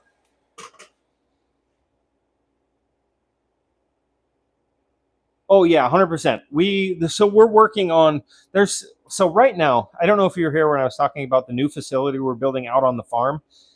We are so constrained on space that we really have to think about the new products we make because we just don't have any space to work really, um, or to store stuff or ingredients or anything. We're building a new shop out on the farm that's going to have room for everything. We're planning on making a drink powder mix, a canned beverage. We have lots of ideas. We just need to get into a bigger building where we can get some people to help us, some employees, and then start to really grow. We're kind of excited about it because it's hard to have all these ideas and not have the room to make them all yet. But it is what it is.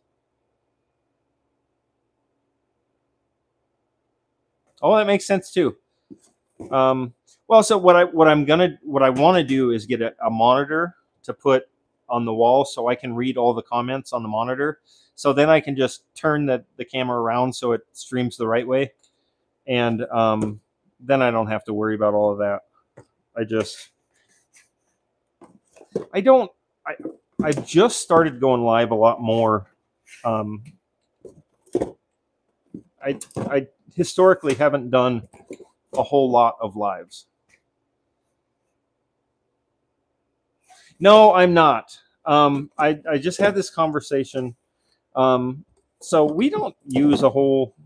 Well, we I guess we do on the pump, but um, solar panels are very expensive, and the amount of solar panels we would need once we get the shop up and running um, is very expensive. There are grants and there are programs, but the thing is, you have to front the money, and then they reimburse you a portion of it. But so it's something we're interested in. Sorry if this is too noisy, but we're just not there yet. I'd like to be. I'd like to have a combination of solar and wind. I'm very intrigued by that. Um, I'm really intrigued in geothermal heating and cooling as well. But no, right now we're not doing any of that.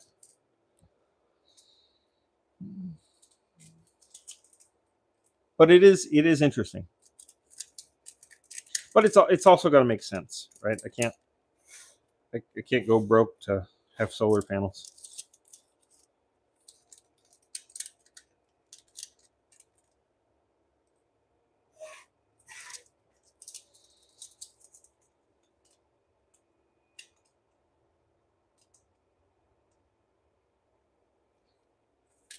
Well, see, that's I mean, I would love to have some of those, and we may at some point. Like we're gonna build the shop, and I have a 36,000 watt kettle. It would take quite a bit to do that, so I'd have to have a combination of stuff like that. But I also plan on building a 4 season greenhouse out on the farm, and solar and wind is absolutely on the docket for helping with that, as far as also as geothermal heating and cooling as well. Um, but as far as running the processing facility, our electrical usage from time to time is pretty great. So we have to rely on conventional electrical. Some of the other projects we have in mind, I think, and we might get to a point to where it makes sense, or we can get hooked up with the right program to get, you know, like around here. Well, so here's the other thing. I live in northern Minnesota, and our solar potential is not as good as, say, somebody in Missouri or Texas, especially during the winter months. I mean, it's there's a lot of darkness here, 6 months of the year. During the summer, we have like 16 hours of daylight, so it's could be beneficial, but it's also because of our I think it's our longitude. Um, it's difficult too because we just don't have the sun potential that they do down south. Um, but I'm interested in a combination of those strategies. It's very intriguing to me.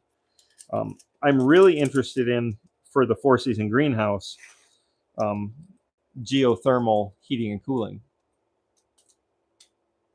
Well water, yeah, absolutely. We use well water. No city water out here. Propane for heat, propane and electricity for heat. Um, I thought about getting a wood boiler, but that's a lot of work. I have enough work as it is.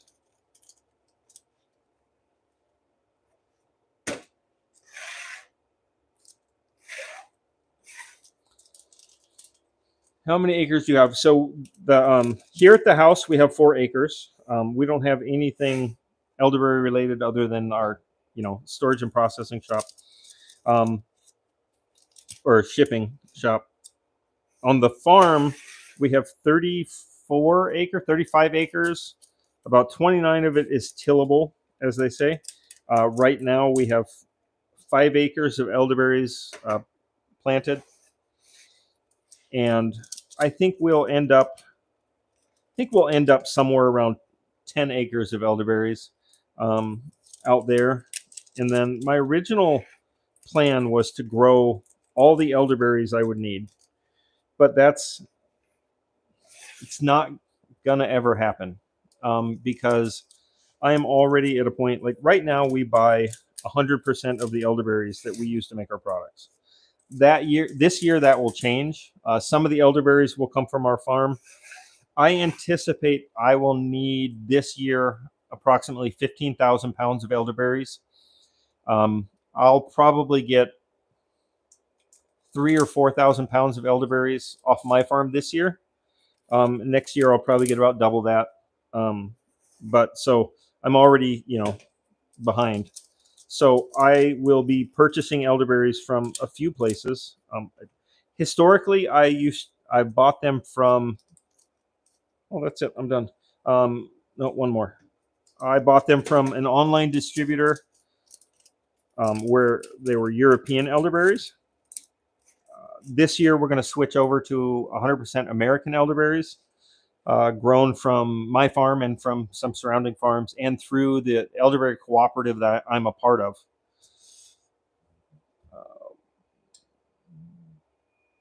Most of my land is open. I have on the north, or on the east end, I have kind of a slope down to a lake, that's not accessible to me. And then on the south end, there's a little bit of woods, very small amount of woods, and then kind of a slough that is sort of the creek that leads to the lake that's neighbors my property. But I'd say 95% of my land is open. Our plan is to build a processing facility out there, to have the farm ground planted in elderberries, the processing facility, and then we're also going to build a house out there and move out there. So our plan is to have everything out there.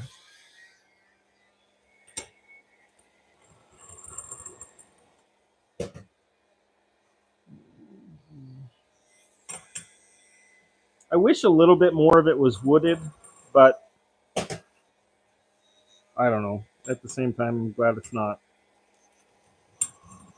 So we do right now. We hunt out there in the fall. I spend all summer out there farming.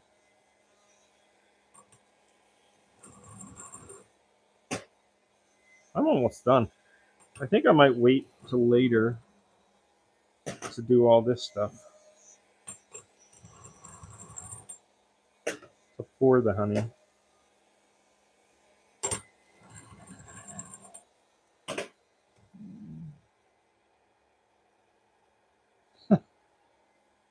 I don't even. I just heard that he passed. I didn't hear how he passed.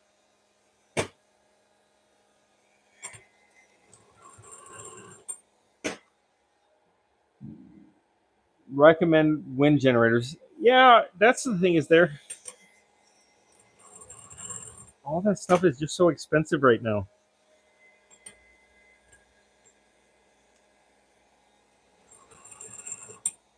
It's so expensive.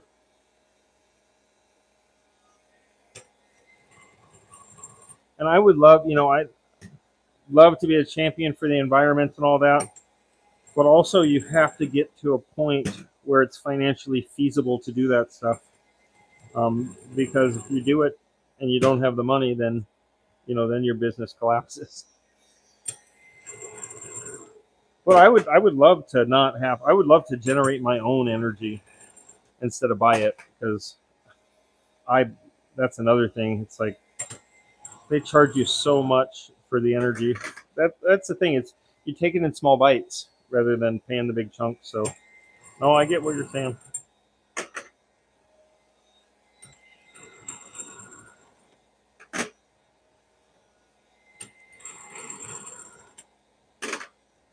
One more. Last one. Russia. How's Russia doing? Well, you guys are making the news, aren't you? Um, elderberry syrup. Or no, sorry. This is elderberry. This is elderberry syrup. This is elderberry honey. Um, so you can here too, but like I said, this is just not the most advantageous place for solar. Wind might be, but the size wind generator you need, I don't know. Someday I hope to have stuff like that. We're just not there yet. But I'm done, so I'm gonna cut this live off. Thank you for everybody that hung out with me. Don't forget to go subscribe to my profile. Check out my website. Buy some wonderful elderberry stuff. But everybody have a nice day. I gotta take off. My wife wants me to go run errands.